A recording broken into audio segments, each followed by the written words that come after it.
నమస్కారం మాది.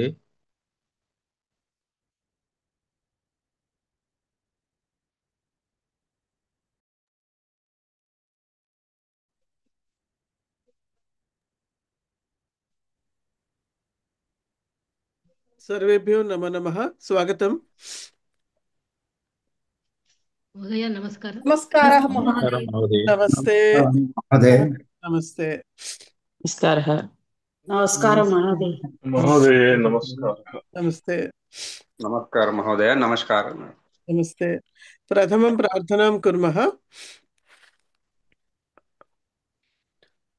वागर्थाविव सम्पृक्तौ वागर्थप्रतिपत्तये जगतः पितरौ वन्दे पार्वती परमेश्वरौ। ॐ सहनाववतु सहनौ भुनक्तु सह वीर्यं करवावहै तेजस्विनावधीतमस्तु मा विद्विषावहै। ॐ शान्तिः शान्तिः शान्तिः। येनाक्षरसमाम्नायम् अधिगम्य महेश्वरात् कृत्स्नं व्याकरणं प्रोक्तं तस्मै पाणिनये नमः। वाक्यकारं वररुचिं भाष्यकारं पतञ्जलिं पाणिनिं सूत्रकारं च प्रणतोऽस्मि मुनित्रयम्।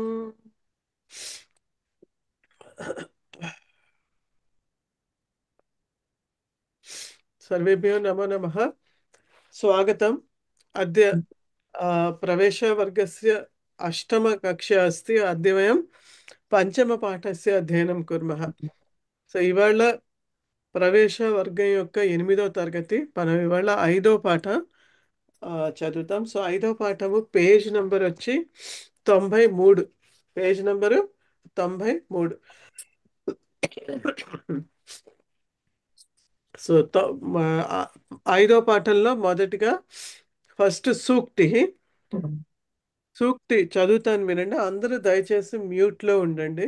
ఎవరైనా అన్మ్యూట్లో ఉంటే ఒకసారి మీరు చూసుకోండి, చూసుకుని మ్యూట్ చేయండి. ఓకే, ఇంకా ఒకళ్ళిద్దరు అన్మ్యూట్లో ఉన్నారు, దయచేసి మ్యూట్ చేయండి. ధన్యవాదాలు. సో మొదటిగా సూక్తి క్రియాసిద్ధి సత్వే భవతి महतां नोपकरणे। पुनः एकवारं क्रियासिद्धिः सत्वे भवति महतां नोपकरणे. సో ఇక్కడ వేరే అన్ని వేరే వేరే పదాలే. ఒక లాస్ట్ పదం ఏదైతే ఉందో నోపకరణే అన్నది నా ఉపకరణే. నా ఉపకరణే అని అక్కడ సంధి ఉంది, సంధి విడతీసి చెప్పాలి. సో కాబట్టి క్రియాసిద్ధి సత్వే భవతి మహతాం న ఉపకరణే అని.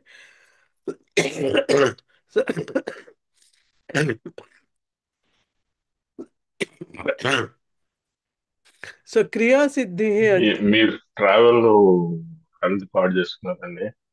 పర్వాలేదండి, తేడా చేస్తుంది కదా అదే.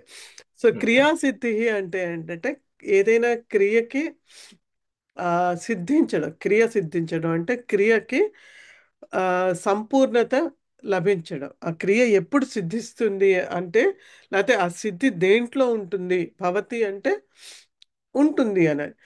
దేంట్లో ఉంటుంది అంటే సత్వే భవతి. సత్వే అంటే మనిషి అంటే ఇప్పుడు ఒక మనిషి పని చేస్తాడు కాబట్టి ఆ మనిషిలోని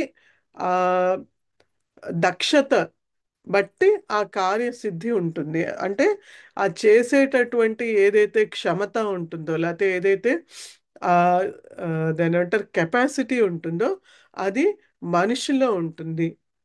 మహతాం న ఉపకరణి అంటే ఉపకరణాలు ఎంత గ్రేట్గా ఉన్నా సరే, ఎంత బాగా ఉపకరణాలు ఉన్నా సరే కార్యసిద్ధి జరగదు.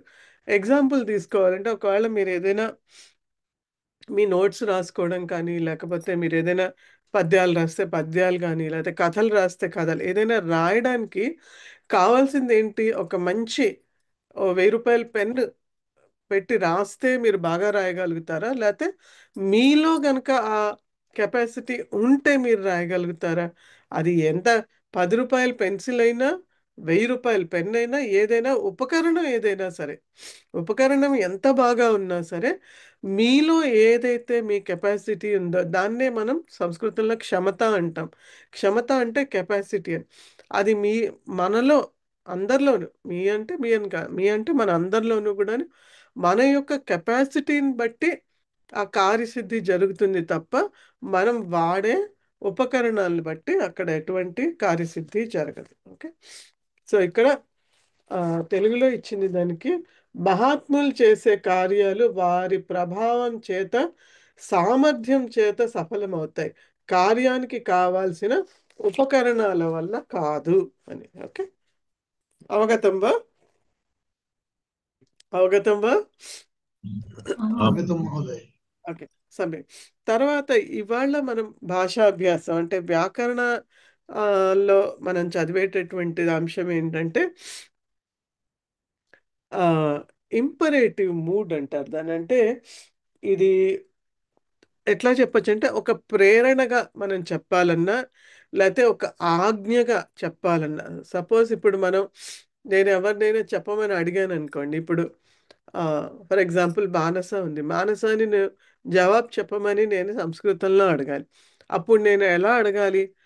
మానస, లేకపోతే మానస అని పిలిచి కృపయా వదతు అని చెప్పాలి. ఏం చెప్పాలి? వదతు అని చెప్పాలి. మానస వదతి అంటే మానస చెప్తున్నది అని. మానస వదతు అంటే చెప్పు అని అర్థం. సో ఏదైతే మనం రిక్వెస్ట్ కానీ ఆజ్ఞ కానీ ప్రేరణగా వాడతామో, లేకపోతే బాలక గచ్చతు అంటే బాలకుడు వెళ్ళు అని చెప్తున్నాం మనం. సో ఆగచ్చతు రా.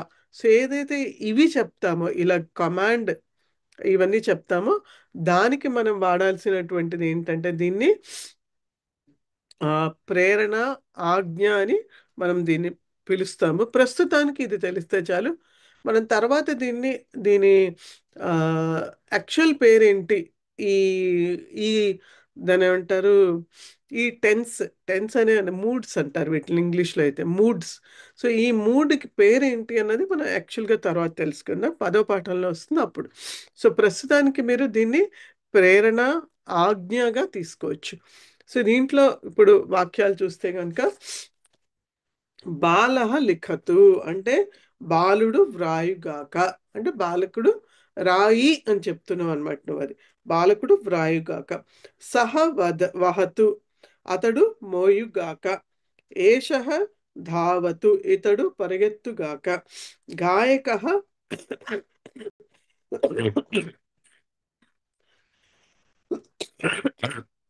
క్షమ్యతాం. గాయకః గాయతు అంటే గాయకుడు పాడుగాక. సో ఇది ప్రథమ పురుష ఏకవచనము. అండ్ అంతే, పరస్మైపది ప్రథమ పురుష ఏకవచనం చెప్తున్నాం. సేవకః వస్త్రం ప్రక్షాళయతు సేవకుడు వస్త్రాన్ని ఉతుకుగాక. బాలా శ్లోకం పఠతు బాలిక శ్లోకాన్ని చదువుగాక. అయం ప్రశ్నం పృచ్చతు ఇతడు ప్రశ్నను అడుగుగాక. సో అయం అన్నది మనకి సర్వనామ శబ్దము, అంటే ఇతడు అని అర్థం. అలాగే ప్రశ్నం అంటే ప్రశ్నని, పృచ్చతు అడుగుగాక. పితామహ కాశీం గచ్చతు.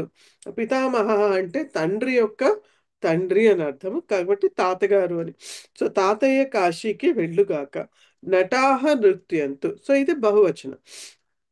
సో నటులు నృత్యాన్ని చేయుగాక అని అర్థం. తే వసంతు అంటే వారు నివసింతురు గాక.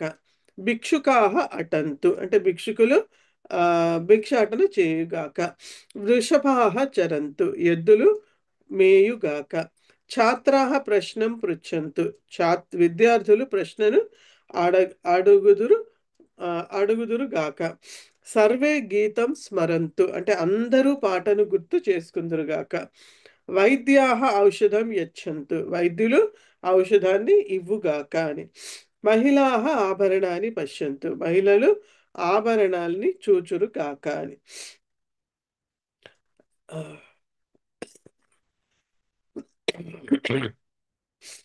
అమ్మా ఒక చిన్న డౌట్ అండి. ఆ, ఇప్పుడు మామూలుగా క్లాస్ జరుగుతోంది. ఆ, అప్పుడు టీచరు ఛాత్ర ప్రశ్నన్ పుచ్చంతు అనొచ్చు ఆయన గురువు గారు. ఆ. సో అంటే ఇప్పుడు నేను గనుక మిమ్మల్ని ప్రశ్నలు ఆ, అడుగుతాను, సరే. అడుగుతాను కాక అంటే అప్పుడు ఆ, అనొచ్చు. అప్పుడు అంటే మీరు మీరు అడగ మమ్మల్ని అనొచ్చా? మీరు మమ్మల్ని ఆ, ఎంతకంటే దీని అర్థం?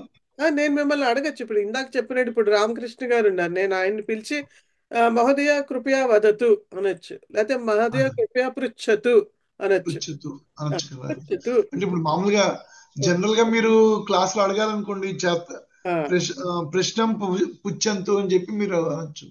ఆ, అంటే ఎగ్జాక్ట్లీ అదే కాదు, మన సందర్భాన్ని అదే. మార్చడానికి. ఇప్పుడు మీరు అడుగుతున్నారు, ఇప్పుడు నేను మళ్ళీ మీకు చెప్పాలనుకోండి, అప్పుడు నేను మిమ్మల్ని రామచంద్ర మహోదయ కృపయా వదతు లేదా కృపయా పృచ్చతు అని నేను పుచ్చతు. ఓకే. అంటే సింపుల్. ఇప్పుడు సపోజ్ ఒక సెషన్ అయిపోయిన తర్వాత జనరల్ గా చెప్పేటప్పుడు ఈ సెంటెన్స్ వాడొచ్చా టీచర్? అంటే యది కోపి ప్రశ్నాः సంతి చేత్ పృచ్చంతు, ప్రశ్నలు ఉంటే గనుక అడగండి అని నేను చెప్పచ్చు. నేను పృచ్చంతు అని. ఓకే. ఆ తర్వాత వచ్చి మనకి నెక్స్ట్ వాక్యాలు మధ్యమ పురుషలో వాక్యాలు. సో త్వం గచ్చ, అలాగే అంటే నీవు వెళ్ళుగాక. త్వం ఉత్తిష్ట, నీవు నిలబడుగాక. త్వం క్షీరం పిబ, నీవు పాలను తాగుగాక, లేకపోతే తాగు అని రెండు రాయొచ్చు. అంటే త్రాగుగాక, త్రాగు అని రెండు కూడా సమానమైన మీనింగ్స్ ఒకటే.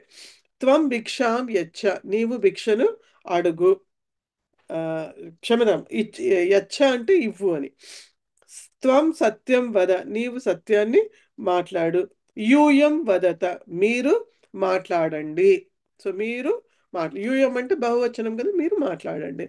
యూయం నమత, మీరు నమస్కరించండి.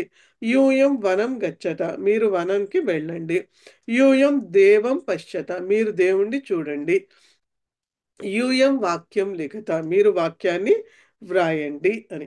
సో మీకు ఇప్పుడు మన తెలుగులో అయినా వ్రాయండి, మీరు రాయండి, లేకపోతే మీరు చెప్పండి, మీరు అనండి, మీరు రండి, మీరు తీసుకెళ్ళండి అంటే ఏం చెప్తున్నాం? ఆజ్ఞగా చెప్తున్నాం. సో మన టోన్ మారినప్పుడు అది ఆజ్ఞనా, లేకపోతే అది దాని ఏమంటారు ప్రార్థననా, దాంట్లోనే ఉంటుంది. ఇప్పుడు ఒకవేళ కనుక నేను చిన్న పిల్లాడిని, ఒక పిల్లాడి పేరు రామ అనుకోండి, రామ గచ్చతు అంటాను నేను. అంటే చిన్నపిల్లాడు కాబట్టి ఒక ఆజ్ఞలాగా ఇస్తాను.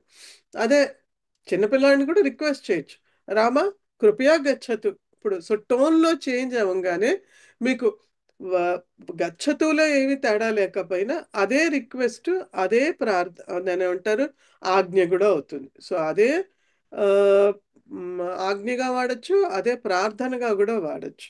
ప్రార్థించడంలో కూడా అదే పదాన్ని వాడచ్చు. ఓకే. ఆ తర్వాత ఉత్తమ పురుషులో వాక్యాలు. అహం అదే చిన్న డౌట్ అండి. చెప్పండి. ఈ ఈ మధ్యమ పురుషుల్లోనే మొదటి చూడండి త్వ గచ్చ ఉంది, ఆ, తర్వాత రెండవది త్వం గచ్చగా ఉంది. ఆ, ఈ రెండు తేడా ఏంది? దానికి ఆ, పైన డాట్ ఉంది, ఇదేమో ఆ. మార్పు. మహోదయ మీరు పాత పాఠాలు వినుంటే గనుక ఆహా. దానిలో ఆల్రెడీ ఒకసారి ఇది చర్చించడం జరిగింది.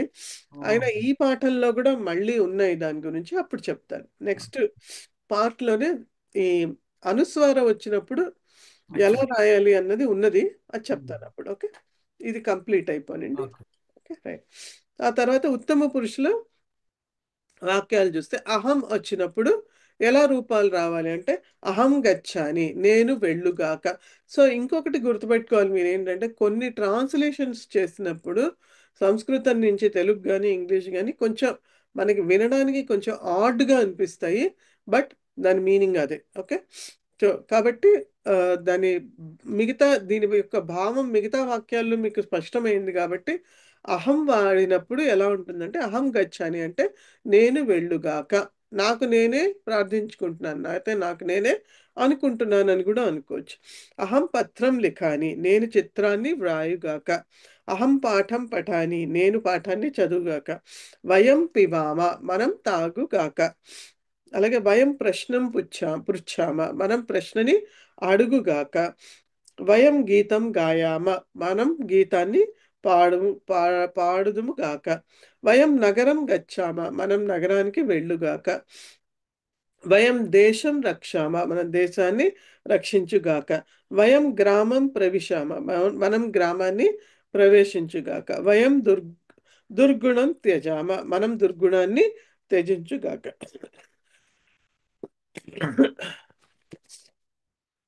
ఆ తర్వాత ఇంతవరకు చెప్పిన వాక్యాలన్నీ కూడాను పరస్మైపది క్రియా ధాతువుల యొక్క రూపాలు. ఓకే, ఇప్పుడు మనం చెప్పేది ఆత్మనేపది రూపాలు ఎలా ఉంటాయో అది చూద్దాం. వాటి వేరుగా ఉంటాయి. సో సహ భాషతాం, సో ఇది ప్రథమ పురుష ఏకవచనం. ఆత్మనేపదిలో సహ భాషతాం అంటే అతడు మాట్లాడుగా. అర్థంలో ఏమీ తేడా లేదండి, ఓన్లీ అది పరస్మైపది, ఇది ఆత్మనేపది. సో ఇదే గనక మన వద్ ధాతువుతో చెప్పాలంటే సహ వదతు అని చెప్తాం. అది పరస్మైపది. ఆత్మనేపదిలో చెప్పేటప్పుడు సహ భాషతాం. బాల రసం స్వాదతాం అంటే బాలకుడు రసాన్ని ఆస్వాదించుగాక అని. ఖగః ఆకాశే డయతాం, ఖగః అంటే పక్షి, పక్షి ఆకాశంలో ఎగురుగాక. సహ కష్టం సహతాం, అతను కష్టాన్ని సహించుగాక. గురువు ఛాత్రాన్ పరీక్షతాం, గురువు విద్యార్థులను పరీక్షించుగాక. భవాన్ ఉత్సాహతాం అంటే నీవు ఉత్సాహపడుదువుగాక. బాల చిత్రం ఈక్షతాం, బాలకుడు చిత్రాన్ని చూడుగాక. అదే పశ్యతితో చెప్పాలంటే బాల చిత్రం పశ్యతు అని చెప్పాలి. ఇక్కడ ఈక్ష ధాతువు పశ్యతి అన్నది సమమైన అర్థాలే కాబట్టి రెండు వాడచ్చు. మనం ఇక్కడ ఆత్మనేపది ఈక్షతాం అంటున్నాం. కర్మకరః యతతాం అంటే కార్మికుడు, పనివాడు ప్రయత్నించుగాక. సభ్య భాషతాం అంటే సభ్యుడు మాట్లాడుగాక. దీప ప్రకాశతాం అంటే దీపము ప్రకాశించుగాక. అలాగే ప్రథమ పురుష బహువచనంలో తే స్పర్ధంతాం, వాళ్ళు పోటీ పడుదురుగాక. జనాహ పండితం శ్లాఘంతాం, జనులు పండితుణ్ణి పొగడుదురుగాక. ఛాత్రాహ ఉత్తరం ఊహంతాం అంటే విద్యార్థులు సమాధాన్ని ఊహింతురుగాక. సర్వే మోదంతాం అందరూ సంతోషపడుదురుగాక. అలసాహ న పలాయంతాం, సోమరులు పారిపోకుండా ఉండుగాక అని అర్థం. అలసాహ అంటే ఇక్కడ సోమరులు అని అర్థం. అలసహ అంటే సోమరి, అలసాహ అంటే సోమరులు బహువచనం. భవంతః మాం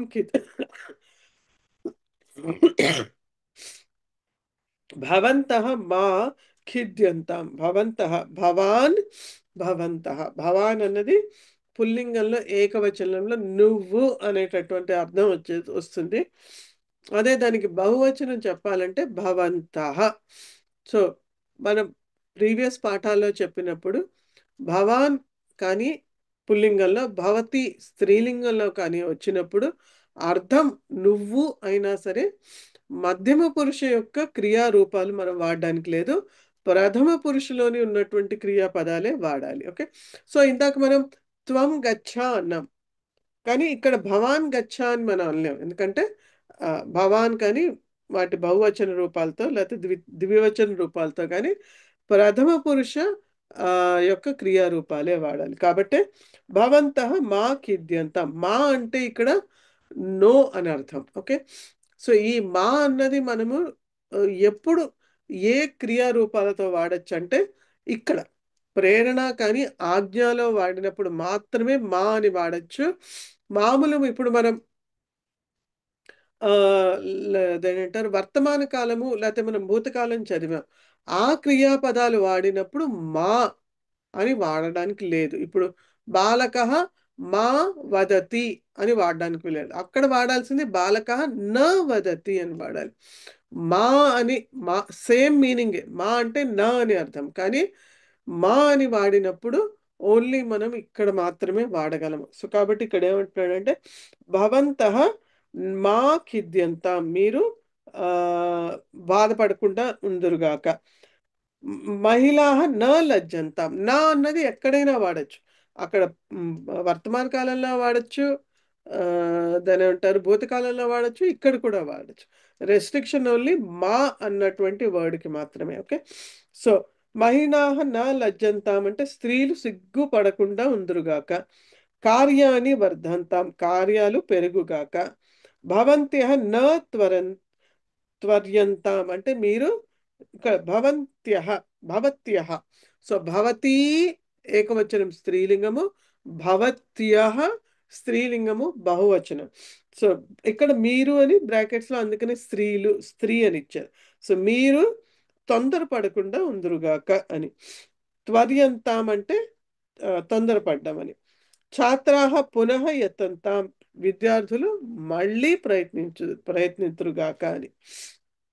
ఆ తర్వాత మధ్యమ పురుష ఏకవచనంలో త్వం క్షమస్వ మీరు నువ్వు క్షమించుగాక. త్వం యతస్వ నీవు ప్రయత్నించుగాక. త్వం కష్టం సహస్వ నీవు కష్టాన్ని సహించుగాక. త్వం త్రాయస్వ నీవు రక్షించుగాక. త్వం స్పర్ధస్వ నీవు పోటీ పడదుగాక. తర్వాత మధ్యమ పురుష బహువచనంలో యూయం. యూయం భాషధ్వం మీరు మాట్లాడుదురుగాక. యూయం సహధ్వం మీరు సహించండి, లేకపోతే యూయం స్పర్ధధ్వం మీరు పోటీ పడండి. యూయం యతధ్వం మీరు ప్రయత్నించండి. యూయం ఊహధ్వం మీరు ఊహించండి.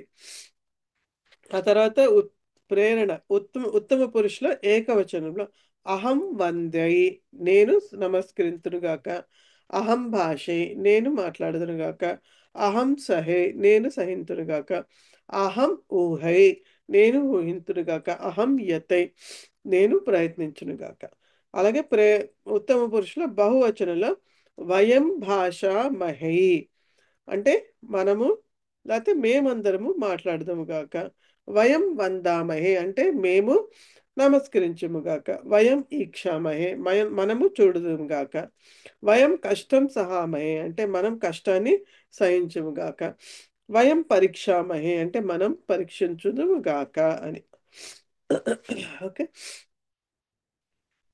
ఇప్పుడు మీకు కింద ఈ వాక్యాల తర్వాత కంఠపాఠం కొరకు అంటే బై హార్ట్ చేయడానికి అని, ఫర్ మెమరైజేషన్ గుర్తు పెట్టుకోవడానికి అని ఒక టేబుల్ ఇచ్చారు కదా. సో దాని మీద ప్రేరణ లేకపోతే ఆజ్ఞ ఫస్ట్ పరస్మది టేబుల్. ఫస్ట్ ఎలా వస్తుంది? ప్రథమ పురుషులో గచ్చతు, బాలః గచ్చతు, ఛాత్రః గచ్చతు, మహిళ గచ్చతు, లేకపోతే రామః గచ్చతు, సీత గచ్చతు అని వస్తుంది.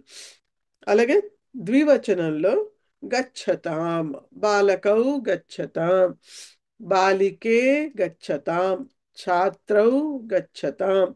అలాగే మిత్రే గచ్చతాం, మిత్రం, మిత్రే, మిత్రాణి అలా వస్తుంది. సో కాబట్టి మిత్రే గచ్చతాం.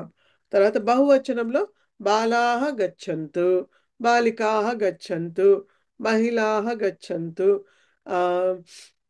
ఆ తర్వాత పార్వత్యః గచ్చంతు, గౌర్యః గచ్చంతు అలా.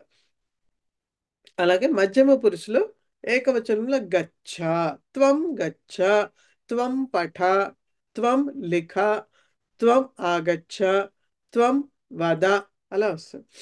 అలాగే గచ్చతం, సో గచ్చతంలో ఇక్కడ త్వం యువాం, యువాం అంటే మీరిద్దరు.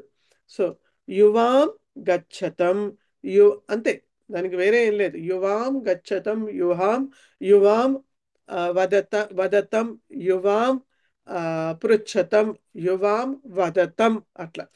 గచ్చత అన్నది యూయం గచ్చత, యూయం పఠత, యూయం లిఖత, యూయం వదత అలా వస్తుంది. ఉత్తమ పురుషులు అహం గచ్చాని, అహం లిఖాని, అహం వదాని అలా వస్తుంది.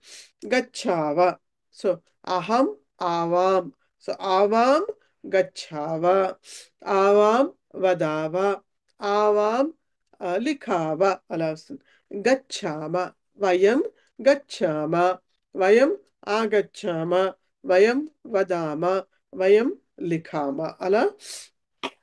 అది పరస్మైపదిలో. అలాగే ఆత్మనేపదిలో చూస్తే కనుక మీకు ఏమొస్తుందంటే ఇప్పుడు ప్రథమ పురుష ఏకవచనంలో వందతాం అంటే బాలకః వందతాం, బాలికా వందతాం, లేకపోతే మహిళ వందతాం అలా వస్తుంది. అలాగే వందేతాం, వందేతాంకి మనకి ద్వివచనం. సో బాలకౌ వందేతాం, అలాగే బాలికే వందేతాం, మిత్రే వందేతాం. వందంతాం, వందంతాంలో బాలికాః వందంతాం, మహిళాః వందంతాం, లేకపోతే ఆ, గౌర్యః వందంతాం అలా వస్తుంది. మధ్యమ పురుషులో సేమ్ మళ్ళీ త్వం వందస్వ, త్వం ఇప్పుడు ఆత్మనేపది మనకి క్రియాపదాలు కావాలి కాబట్టి త్వం వందస్వ, త్వం కంపస్వ, త్వం ఆ, ఖిద్యస్వ, లేకపోతే త్వం వర్ధస్వ అలా వస్తుంది. వందేథాంలో తర్వాత యువాం వందేథాం, యూయం వందధ్వం, అహం వందై. సో ఇక్కడ చూడాలి మీరు, అదే మనకి వర్తమాన కాలంలో వందే వచ్చింది, ఇక్కడ వందై వచ్చింది. అక్కడ ఏ కారము, ఇక్కడ ఐ.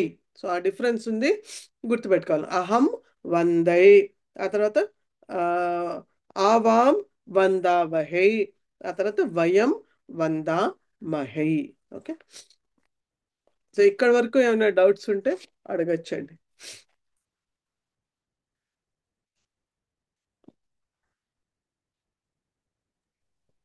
అది చెప్పండి. ప్రథమ పురుషులు ఆ, భవంతః మా కిద్యంతాం అని చెప్పారు. అక్కడ మా భవతఃకి వచ్చింది. తర్వాత భవత్యః భవత్యః నా త్వర్యంతాం అని ఉంది. అక్కడ మా రాకూడదా? రావచ్చండి, మా కూడా రావచ్చు. సో ఇందాక చెప్పింది అదేనండి, ఆ మా అన్నదానికి మీనింగ్ నా అంటే నెగేషన్, నా అని. కానీ మా అన్నది మనం ఎక్కడ వాడతామంటే ఓన్లీ ఈ లకారంలోనే వాడతాం, అంటే ఈ ప్రేరణ కానీ ఆజ్ఞలోనే వాడతాం మా అన్నది. నా అన్నది అన్ని చోట్ల వాడచ్చు, దీనిలో కూడా వాడచ్చు, మా వాడచ్చు, ఇక్కడ నా కూడా వాడచ్చు. కానీ మా అన్నది తీసుకెళ్ళి మన వర్తమాన కాలంలోనూ భూతకాలంలో భవిష్యత్ కాలంలో వాడడానికి లేదు. మా అన్నదానికి మాత్రమే ఆ రెస్ట్రిక్షన్, నాకి రెస్ట్రిక్షన్ లేదు, నా ఎక్కడైనా వాడచ్చు. Okay okay. ఓన్లీ ప్రథమ పురుష బహువచనంలోనే వాడాలి. ఏమండి మా అనేది ప్రథమ పురుష బహువచనంలోనే వాడాలి. లేదు అలా ఏం లేదు. అది దాన్ని ఏమంటారంటే అది యాక్చువల్గా ఎక్కడైనా, అంటే ప్రథమ పురుష ఏకవచనంలో వాడచ్చు, లేకపోతే మధ్యమ పురుష ఏకవచనము, లేకపోతే ద్వివచనము, బహువచనము, ఏ పురుష ఎక్కడైనా మా అంటే దాని అర్థం నా అని. సో ఇక్కడ ఎలా అంటే సీత న గచ్చతు అనొచ్చు, లేకపోతే సీతే న గచ్చతాం అనొచ్చు, లేకపోతే సీతా మా గచ్చంతు. క్షమత, నా నేను అంటున్నాను, మళ్ళీ ఒకసారి చెప్తా. సో ఏమనొచ్చు అంటే సీత మా గచ్చతు అని చెప్పచ్చు ఏకవచనం, అయితే సీతే మా గచ్చతాం అని చెప్పచ్చు, లేకపోతే సీతా మా గచ్చంతు అని. అలాగే మధ్యమ పురుష బహువచనం అంటారు, ఉత్తమ పురుషులో కూడా చెప్పచ్చు. ఎక్కడైనా ఈ పర్టికులర్ ఈ 9 ఫార్మ్స్ ఏవైతే ఉన్నాయో, ఆత్మనేపది కానీ లేకపోతే 9 ఫార్మ్స్ పరస్మైపది కానీ, వీటిల్లో మాత్రమే మా అన్నది నెగేషన్ కి మనం వాడతాం అనమాట. ఓకే, ఇంకేమైనా డౌట్స్ ఉన్నాయా? సో నెక్స్ట్ చెప్పబోయే కాన్సెప్ట్ కొంచెం న్యూ, అంటే నెక్స్ట్ దీంట్లోకి వెళ్తాం, మనం విభక్తుల్లోకి వెళ్తాము. సో కాబట్టి ఆ విభక్తులు టేబుల్స్ అన్ని చదవమని చెప్పాను. ఎంతవరకు వచ్చినాయి మీకు అందరికి? ఏమన్నా వచ్చినాయా? సార్ విభక్తుల గురించి కొంచెం చెప్తారా మళ్ళీ ప్రథమార్థి ఒక్కసారి బ్రీఫ్ గా?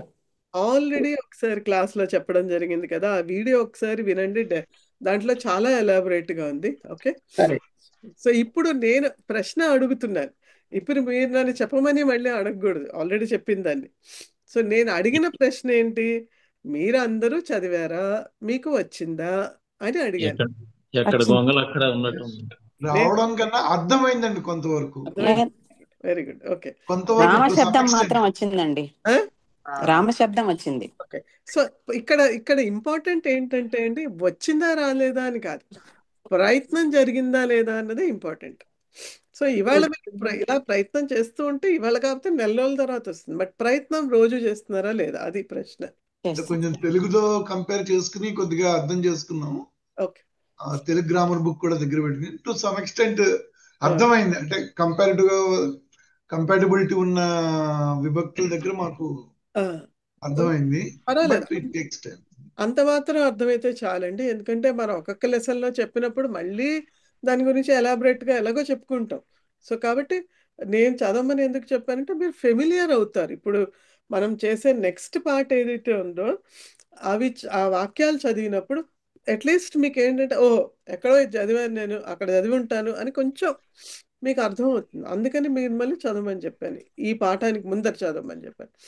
సో నెక్స్ట్ క్వశ్చన్ ఏంటంటే, ఇప్పుడు మనం ఏం చెప్పుకున్నాం, ఒక వాక్యంలో ముఖ్యంగా ఎన్ని భాగాలు ఉంటాయి?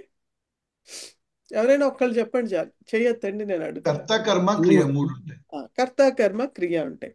సో కర్త కర్మ క్రియలో కర్త అన్నది ఏ విభక్తిలో ఉంటుంది? ప్రథమ విభక్తి. ఉత్తమం. ప్రథమ విభక్తిలో కర్త ఉంటుంది. ఉత్తమం. సో ఇప్పుడు క్రియ అన్నది దేన్ని అనుసరిస్తుంది? కర్తని అంటే ఏంటి? ఎవరైనా ఒక్కళ్ళు ఎగ్జాంపుల్ చెప్పగలరా? అంటే ఏంటి? అంటే కర్తని క్రియ అనుసరిస్తుంది, బట్ అర్థం ఏంటి అక్కడ? కర్త చేసే పని గురించి కర్తరి ప్రయోగం అంటాం కదా దాంట్లో. కర్త ఏ వచనంలో ఉందో క్రియ కూడా అదే వచనంలో ఉండాలి. ఓకే, అంత సగం కరెక్ట్. ఇంకా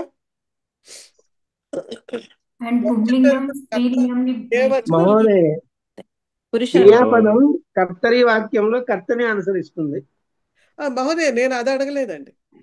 కర్తని కర్మణి భావే అవి అసలు అడగలేదు. అసలు నేను అడిగింది కర్తని క్రియ అనుసరిస్తుంది అంటే దాని యొక్క అర్థం ఏంటి అని అడిగారు. ఎవరు ఇందాక ఒక్క నిమిషం, ఒక్కళ్ళు సమాధానం చెప్పారు. వచనం కర్త ఏ వచనంలో ఉంటే ఆ క్రియ వచనంలో ఉంటుంది అని చెప్పారు. అది హాఫ్ కరెక్ట్. ఎవరు చెప్పారు అది? నేను మాట జ్యోతి గారు. సో సెకండ్ హాఫ్ ఏంటి? పురుష. ఉత్తమం, సమ్యక్, ఉత్తమం. ఆన్సర్ కావాలి నాకు. సో కాబట్టి ఇప్పుడు గనక కర్త ఏకవచనం అయింది ఉంటే గనక ఆ కర్త ఏమిటి? అది ఏ పురుషకి అంటే కర్త పురుషకి సంబంధించి ఉండదు. కానీ ఇప్పుడు బాలహ అంటే మనకి దేంట్లో పడుతుంది అని తెలుస్తుంది. ఏ రూపం వాడాలి అంటే ప్రథమ పురుష ఏకవచనం వాడాలి అని మనకు తెలుస్తుంది. సో దాని ప్రకారం సో కర్త ఏదైతే ఈ క్రియ దాన్ని అనుసరిస్తుంది. వరకు కరెక్ట్, ఉత్తమం. ఇప్పుడు మనం చెప్పుకోవాల్సింది ఏంటంటే ప్రథమ విభక్తి అయిపోయింది. ప్రథమ విభక్తి క్లియర్ కదా అందరికి. ఇప్పుడు ద్వితీయ విభక్తి. సో ద్వితీయ విభక్తి ఏం చెప్పాను నేను మీకు బ్రీఫ్ చేసినప్పుడు? దేనికోసం వాడతాం మనం ద్వితీయ విభక్తి? ద్వితీయ విభక్తి దేనికోసం వాడతాం?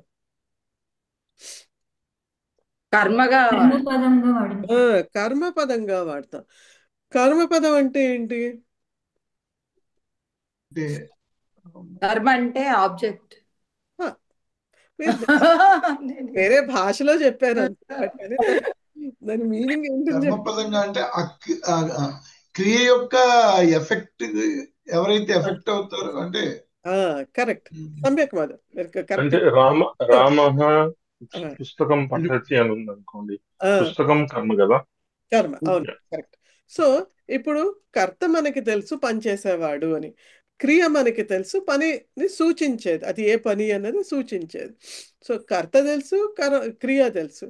కానీ ఈ క్రియ మనకి ఏదైతే ఉందో ఇప్పుడు పఠతి అంటే ఏం చదువుతున్నాడు, లేకపోతే దేనిని చదువుతున్నాడు, what he's reading or what he's అని. వాట్ హీఈస్ రీడింగ్ ఇంగ్లీష్లో ఒకటే చెప్పగలం, తెలుగులో అయితే మనం దేనిని చదువుతున్నాడు లేకపోతే ఏం చదువుతున్నాడు అని రెండుగా అడగచ్చు. సో కాబట్టి పుస్తకాన్ని చదువుతున్నాడు, లేకపోతే కథని చదువుతున్నాడు, లేకపోతే లేఖని చదువుతున్నాడు, శ్లోకాన్ని చదువుతున్నాడు అని మనం చెప్తున్నాం. సో దేనిని అంటే వాట్ హీఈస్ రీడింగ్ అంటే he's reading a book or he's reading a shloka or he's reading a story అని చెప్పచ్చు. సో దానికి మనం క్రియాపదం మీద కనుక వాట్ అని ఇంగ్లీష్లో కానీ దేనిని అని మనం తెలుగులో కానీ అడిగితే కనుక దానికి సమాధానం వస్తే ఆ వచ్చిన సమాధానం ఏదైతే ఉందో అది కర్మపదం అన్నమాట. సో ఇప్పుడు ఏంటంటే ద్వితీయ విభక్తిలో మనం నేర్చుకునేటటువంటి పదాలు అన్నీ కూడాను కర్మ పదాలు, అన్నీ కర్మ. సో ఇందాక ఎవరో రామశబ్దం వచ్చిందని చెప్పారు. సో రామశబ్దానికి ద్వితీయ విభక్తి ఏకవచనం ఏంటి? రామం. రామం, ఉత్తమం, సమ్యక్. సో కాబట్టి రామం అన్నది కర్మపదం. ఇప్పుడు మనం రామంని ఒక వాక్యంలో కర్మగా వాడాలి అంటే రాముడికి లేకపోతే రామునిని అని వాడాలి. సో ఎలా వాడతాం అప్పుడు మనం? సింపుల్గా చెప్పాలంటే సీత రామం వదతి అంటే సీత రాముడి, యాక్చువల్గా ట్రాన్స్లేట్ చేసేటప్పుడు తో అని వస్తుంది మనకి తెలుగులో కాబట్టి, బట్ అది కరెక్ట్ కాదు. మనం తో అనగానే మళ్ళీ తృతీయ విభక్తికి వెళ్ళిపోతుంది విత్ అండ్ బై అని. కాబట్టి సీత రాముని లేకపోతే రాముడికి చెప్పింది, వదతి రాముడికి చెప్పింది అని. సో కాబట్టి రామం అన్నది ఇక్కడ ద్వితీయ విభక్తిలో ఉంది, కర్మ పదము. ఓకే, సో కర్మ మన అక్రాస్ ఆల్ ద టేబుల్స్, అది ఏ టేబుల్ అయినా అవనండి, సర్వనామ శబ్దం అవనండి లేకపోతే మన సంజ్ఞా పదాలు అవనండి, ద్వితీయ విభక్తి అంటే మొత్తం అంతా కూడాను కర్మ పదాలు అవన్నీ కూడా. ఓకే, సో ద్వితీయ విభక్తిలో పూర్తిగా రామం, పూర్తి చేయండి దాన్ని. రామం రామం రామౌ రామేణ. రామం రామౌ రామం రామేణ. రామాన్, సమ్యక్, రామాన్. సో ఇప్పుడు కర్మపదం కర్మపదం ఏకవచనం అయితే అంటే ఒక్కడే రాముడికి చెప్తే కనుక రామం. ఓకే, మీకు కొంచెం ఆడ్గా అనిపించవచ్చు ఇద్దరు రాముళ్ళు అంటే. సో బాలహ తీసుకుందాం. సో బాలం అని తీసుకుంటే ఒక బాలుడు, ఒక బాలుడికి టీచర్ చెప్పింది లేకపోతే శిక్షక బాలం వదతి. అదే కనుక ఇద్దరు బాలకులు చెప్పింది అంటే శిక్షక బాలౌ వదతి. సో శిక్షక మారదు, వదతి మారదు, ఓన్లీ ఏం మారింది? కర్మపదం ఇద్దరు ఉన్నారు కాబట్టి బాలౌ అయింది. అండ్ అదే బహువచనం అయితే శిక్షక బాలాన్ వదతి, బాలకులకి చెప్పినది అని. సో బాలాన్. సో ఇప్పుడు చూసాం కదా, బాలం, బాలౌ, బాలాన్. సో ఈ మూడు కూడా ద్వితీయ విభక్తిలో ఉన్నవి కర్మపదాలు అన్నమాట. సో ఇప్పుడు వాక్యాలు చూద్దాము, మీకు ఇప్పుడు కొంచెం కొంచెం అర్థమవుతుంది క్లియర్గాను. సో మొదటిది చిత్రకార చిత్రం లిఖతి. సో ఇక్కడ చిత్రకార అన్నది కర్త, లిఖతి అన్నది క్రియాపదము. సో ఏం రాస్తున్నాడు, వాట్ హీఈస్ రైటింగ్ మీన్స్ చిత్రం. సో మనం సంస్కృతంలో చిత్రం లిఖతి అనొచ్చు, లేకపోతే చిత్రం రచయతి అని కూడా అనొచ్చు. సో కాబట్టి చిత్రం అంటే ఇక్కడ ఏంటి, ఏదైనా పిక్చర్ అని అర్థం. సో పిక్చర్ అని. సో చిత్రం అన్నది నపుంసకలింగ పదం. కాబట్టి నపుంసకలింగ పదాలు ఏమవుతాయి అంటే, ఇప్పుడు ఎవరైనా మీకు పుస్తకంలో ఏముంది, జ్ఞానం శబ్దం ఉంది కదా, నపుంసకలింగంలో ఏ శబ్దం చెప్పాను? జ్ఞానం. సో జ్ఞానానికి ద్వితీయ విభక్తి చెప్పండి ఎవరైనా. జ్ఞానం జ్ఞానే జ్ఞానాని. జ్ఞానం. ప్రథమ విభక్తి చెప్పండి. జ్ఞానం జ్ఞానే జ్ఞానాని. దీనివల్ల ఏం తెలుస్తుంది? రెండు సేమ్ విభక్తి. కాబట్టి ప్రథమ అంటే నపుంసకలింగంలో ప్రథమ విభక్తి రూపాలు ద్వితీయ విభక్తి రూపాలు సమంగానే ఉంటాయి. మీరు అన్ని టేబుల్స్ చూడండి నపుంసకలింగంలో, సర్వనామ శబ్దాలు అవ్వండి లేకపోతే సంజ్ఞా పదాలు అవనండి, ప్రథమ విభక్తి ద్వితీయ విభక్తి రూపాలన్నీ కూడాను సమానంగా ఉంటాయి. ఓకే, సో కాబట్టి ఇక్కడ మనము ఏం చేయాలి అంటే, ఇప్పుడు చిత్రం అన్నది ప్రథమ విభక్తిలో కూడా ఉంది ఏకవచనంలో, ద్వితీయ విభక్తి ఏకవచనంలో కూడా ఉంది. సో మనకి ఎలా అర్థమవుతుంది అది కర్మపదమా కర్తా పదమా అని? సో అప్పుడు ఏంటంటే ఎలా అంటే, ఇప్పుడు చిత్రం అస్తి అని అన్నాను అనుకోండి, అంటే చిత్రం ఉంది. సో ఇప్పుడు ఇక్కడ చిత్రం ఏమైంది? కర్తరి పదం కర్త అంటే చిత్రం ఉన్నది అంతే. సో చిత్రము ఉన్నది, పుస్తకము ఉన్నది, అయితే నేను ఉన్నాను. సో ఇక్కడ ఒక కర్త, ఒక క్రియ ఉన్నది అంతే. సో ఇక్కడ అస్థి, ఇప్పుడు అస్థి అంటే పుస్తకం అస్థి, ఇలా చిత్రం అస్థి అన్నా అనుకో, ఏమి అంటే వాట్ ఉన్నది అని అడగలేం కదా, దేనిని ఉన్నది అని అడగలేం. సో అది యాక్చువల్గా అకర్మక క్రియ అస్థి అన్నది. సో దానికి కర్మపదం లేదు. సో ఇప్పుడు చిత్రం అస్థి అంటే అక్కడ చిత్రం అన్నది కర్త అయింది, అస్థి అన్నది క్రియాపదం అయింది.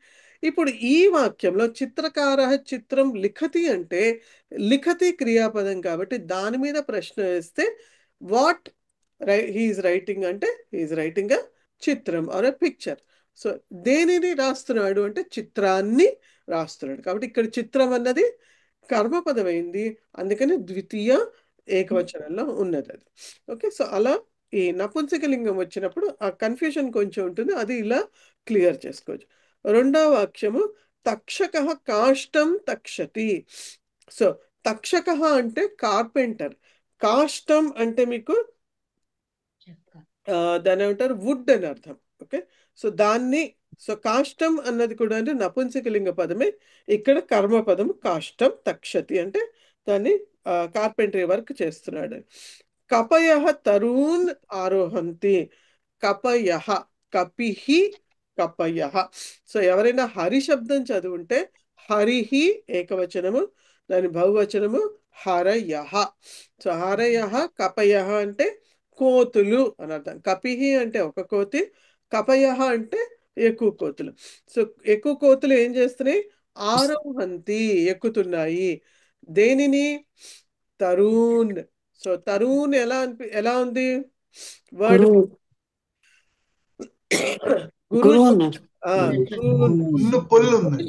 గురు శబ్దం చదివితే గురూన్ అంటే ద్వితీయ బహువచనము గురువున్ అంటే గురువులకి అని అర్థం. ఇక్కడ తరువున్ అంటే తరువులని అని అర్థం. అంటే తరుహు అంటే యాక్చువల్గా చెట్లని ఎక్కుతున్నాయి అని అర్థం. కపయ తరూన్ ఆరోహంతి. మునయ రమాపతిం అభజన్.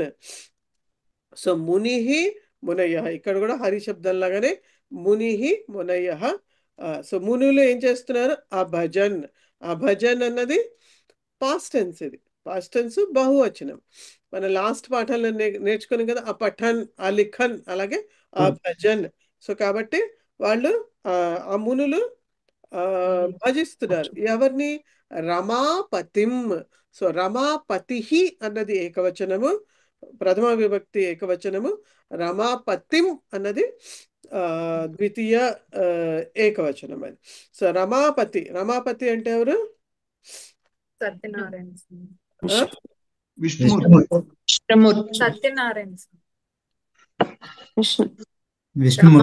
సత్యనారాయణ స్వామి.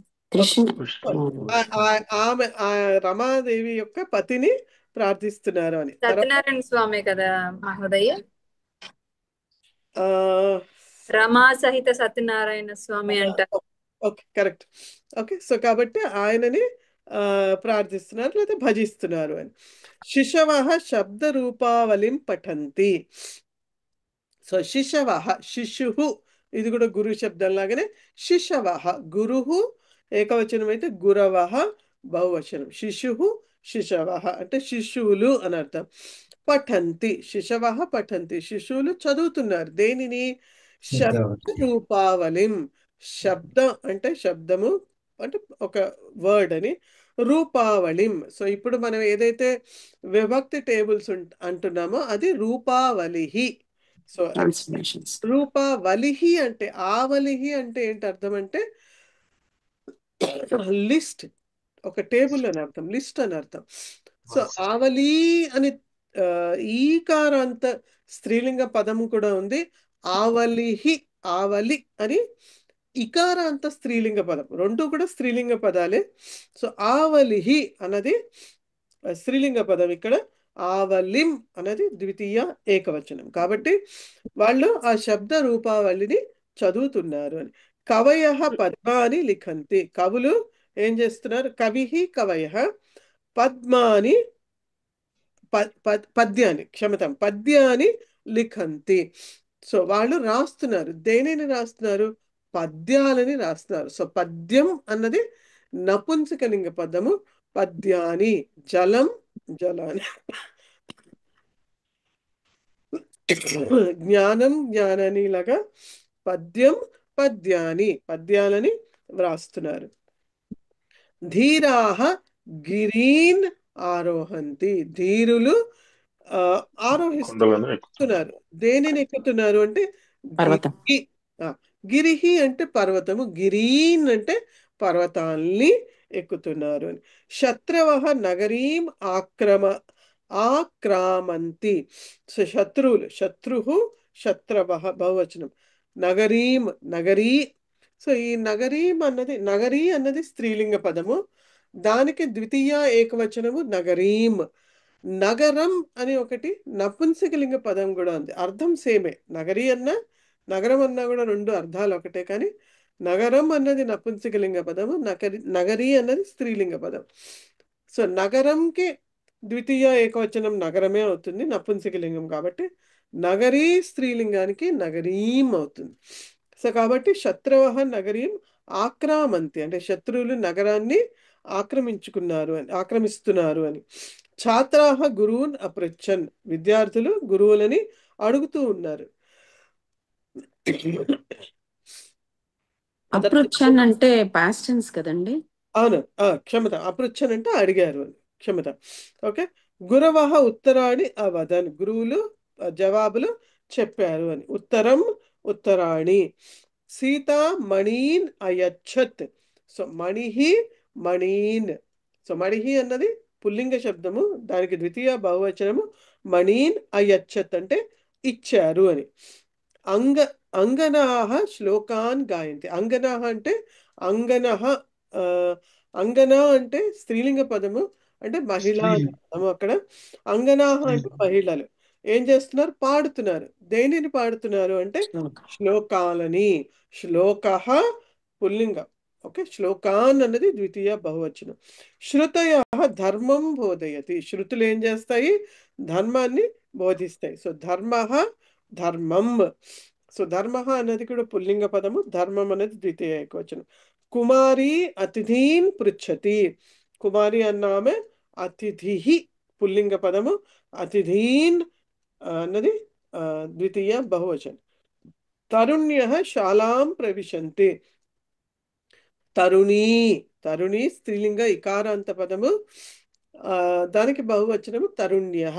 సో తరుణులు శాలాం.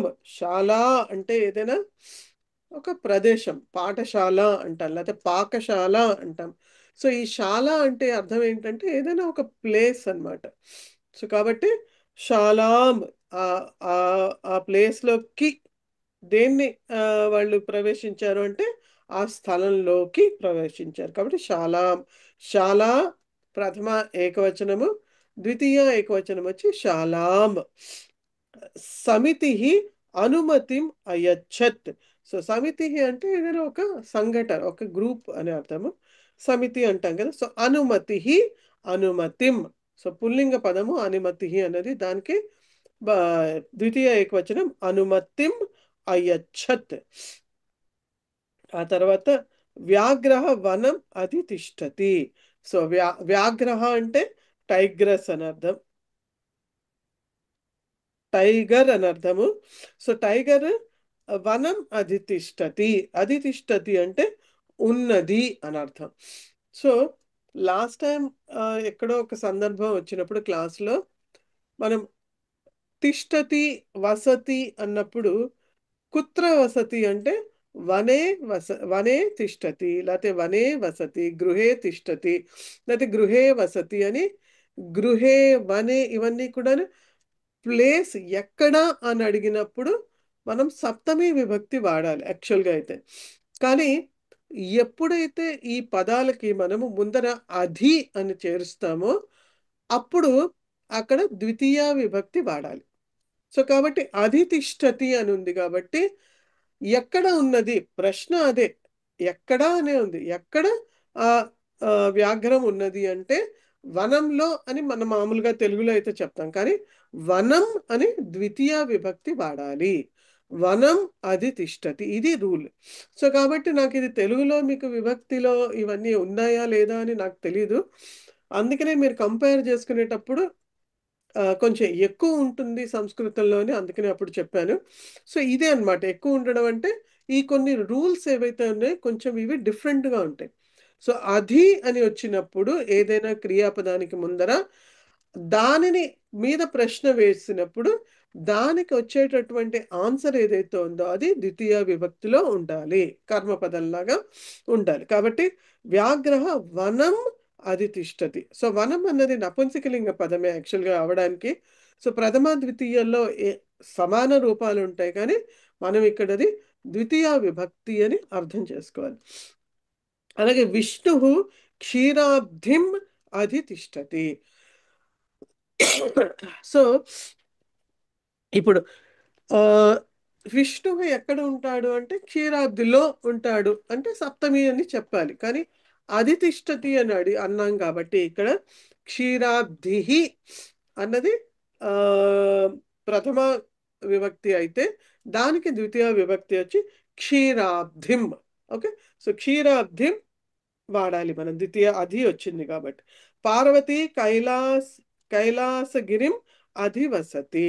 సో అధి వచ్చింది కాబట్టి ఇది ఇక్కడ కూడా ద్వితీయ వాడాలి, కైలాసగిరిం. అదే ప్రథమ ఏకవచనం అయితే కైలాసగిరి అవుతుంది, ద్వితీయ కాబట్టి కైలాసగిరిం అని వస్తుంది. ఓకే, తర్వాత రమ కమలం అధివసతి. సో రమ ఆవిడ ఎక్కడ ఉంటుంది, కమలం అధివసతి. అధి వచ్చింది కాబట్టి ద్వితీయ వాడాలి, కమలం. సో కమలం అన్నది కూడా నపుంసకలింగ పదమే, కమలమే వస్తుంది, బట్ ఇక్కడ ద్వితీయాలు వచ్చింది. హిమాలయం అభితః అరణ్యాని సంతి. సో ఫస్ట్ రూల్ ఏంటంటే కర్మపదంగా వచ్చినప్పుడు ద్వితీయ విభక్తి వాడాలి. రెండో రూల్ ఏంటంటే అధి అని గనక వస్తే గనక దాని మీద ప్రశ్న వేసింది ఏదైతే ఉందో అది ద్వితీయ విభక్తిలో రావాలి. ఇప్పుడు ఇక్కడ అభితః అన్న పదం వస్తే, అంటే అభితః అంటే చుట్టూ అని అర్థం. దేని చుట్టూ అని మనం అడిగితే కనుక అది ఏ పదం అయితే అక్కడ ఆన్సర్ వస్తుందో అది ద్వితీయ విభక్తిలో రావాలి. కాబట్టి హిమాలయ అన్నది ప్రథమ విభక్తి పుల్లింగ పదము. సో హిమాలయం అన్నది ద్వితీయ విభక్తి ఏకవచనం. సో హిమాలయం అభితః అరణ్యాని సంతి అంటే హిమాలయం చుట్టూ కూడాను అరణ్యాలు ఉన్నాయి అని. అలాగే కుటుంబిన్య దేవతాం అభితః ఉపవిశంతి. సో ఇక్కడ కూడా అభితః వచ్చింది. ఎవరి చుట్టూ ఈ కుటుంబిన్య, కుటుంబిని అంటే మహిళలని అర్థం ఇక్కడ. వారు ఎవరి చుట్టూ ఉన్న వారు దేవత యొక్క చుట్టూ ఉన్నారు అని. సో చుట్టూ ఉన్నారు అంటే ఎవరు చుట్టూ ఉన్నారు అంటే ఎవరి చుట్టూ అంటే దేవతల యొక్క చుట్టూ ఉన్నారు. సో దేవతాం. సో దేవత అన్నది స్త్రీలింగ పదము. సో దేవతాం అది ద్వితీయ విభక్తిలో రావాలి. సో వైదేహి రామం వినా న విహరతి. సో ఎన్ని రూల్స్ చెప్పుకున్నాయి ఇప్పటికీ? ఒకటి కర్మపదంగా రావాలి, రెండోది అధి అన్నప్పుడు రావాలి ద్వితీయ విభక్తిలో, మూడోది అభితః అన్నప్పుడు రావాలి, నాలుగోది వినా అన్నప్పుడు. సో వినా అంటే లేకుండా, అది లేకుండా నేను ఇది చేయలేను, లేకపోతే అది లేకుండా నేను ఉండలేను, లేకపోతే అది లేకుండా ఫలానా వాళ్ళు ఫలానా పని చేయలేరు, అది లేకుండా అని అర్థం. ఆ లేకుండా అన్నది ఏది లేకుండా ఉండలేము అన్నదో ఏదైతే పదం ఉన్నదో అది ద్వితీయ విభక్తిలో రావాలి. ఒకటి ఇక్కడ వాక్యం చూస్తే వైదేహి రామం వినా న విహరతి. వైదేహి అంటే సీతాదేవి రాముడు లేకుండా ఆవిడ ఎక్కడ విహరించదు. సో రామం వినా అనాలి. ఓకే, సో ఇక్కడ ద్వితీయ విభక్తి వచ్చింది రామం అని. ఋషయ ఆహారం వినాపి జీవంతి. సో ఋషులు ఏం చేస్తారు? ఆహారం వినా, ఆహారం లేకుండా కూడా వాళ్ళు జీవిస్తారు. సైనికాః మార్గం ఉభయతః అగచ్చన్. సో ఇందాక 2-3 వాక్యాలకు ముందర మనం అభితః అని చూసాం. ఒక చిన్న డౌట్. ఇది అయిపోయింది.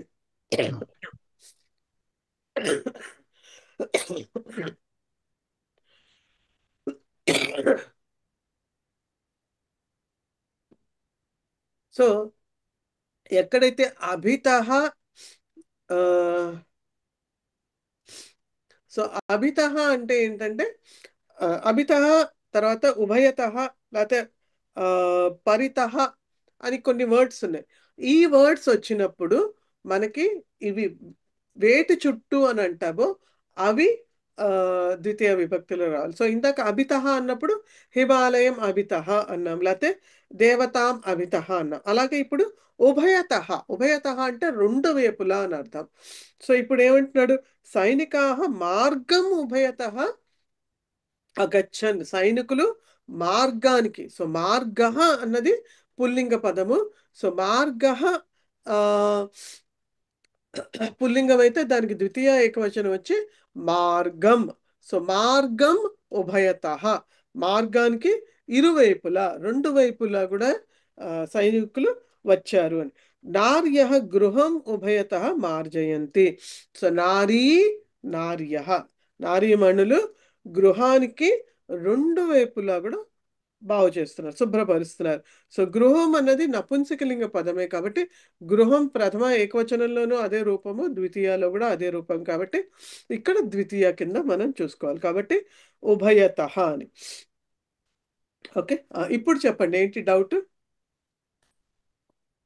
మహోదయ? ఋషయః ఇక్కడ ఋషయః ఆహారం వినాపి అంటే ఇక్కడ అవగ్రహం వచ్చింది ఏంటండి? అక్కడ తెలుగులో అవగ్రహం అంటాం. వినా అపి దగ్గర ఓకే అవగ్రహం ఇచ్చారేమో, బట్ అది వినా అపి రెండు వర్డ్స్. వినా అపి రెండు వర్డ్స్ కదండి? రెండు వర్డ్స్ అండి అంతే. వినా అపి అంటే అక్కడ సంధి జరిగింది అందుకని వాళ్ళు మేబీ అలా ఇచ్చుంటారు. బట్ వినా అపి లేకుండా కూడా, అపి అంటే కూడా అని అర్థం. ఓకే, ప్రొనౌన్స్ చేసినప్పుడు వినా అపి అని అన్నారండి. అంటే అవగ్రహానికి అది ఒక రైటింగ్ ప్రాక్టీసే తప్ప దానికి ఎటువంటి ప్రొనౌన్సియేషన్ లేదు. అది వినా అపి అని అనాలి. ఓకే, తర్వాత మనకి చెప్పండి. అభితః అంటే ఏంటి? అభితః అంటే చుట్టూ అండి, చుట్టూ చుట్టూ అని అభితః అంటే. పరితః అన్నా కూడా అదే మీనింగ్, పరితః అన్న చుట్టూ అని అర్థం. ఉభయతః అంటే మాత్రం రెండు వైపులా అని అర్థం. అది అంటే అది అంటే ఓకే, అది అన్నది తర్వాత లెసన్స్ లో వస్తుంది. ఉపసర్గ అంటాం దాన్ని, అంటే దాన్ని ప్రిఫిక్స్ అని మనం ఏదైతే అంటామో ప్రిఫిక్స్ అది ఉపసర్గ అంటారు మనకి సంస్కృతంలో. అది తిష్టతి, అది వసతి. ఓకే, బట్ అది అనగానే మాత్రము ద్వితీయ విభక్తిలోనే రావాలి. దాని యొక్క ఒక పదం ఏదైతే దేన్ని గమనం చేస్తుందో ఆ పదం ద్వితీయలో రావాలి. అదే ఉట్టి తిష్టతి ఉందనుకో అప్పుడు సప్తమిలో రావాలి. గృహే తిష్టతి, వనే తిష్టతి, ఆసందే తిష్టతి, అట్లా. ఓకే, శబ్ద రూపావళి మరి ఏంటండి స్త్రీలింగంలోకి వస్తుందండి? శబ్ద రూపావళి స్త్రీలింగం అండి, అది స్త్రీలింగం. ఇకారాంత స్త్రీలింగంలోకి వస్తుంది. ఇకారాంత స్త్రీలింగం. మీకు మతి శబ్దం చదవమని చెప్పినట్టున్నాను, అందులో ఆ శబ్దం లాగా వస్తాయి దాని రూపాలు. అంటే దీపావళి కూడా అంతే అవుతుందమ్మా. దీపావళి.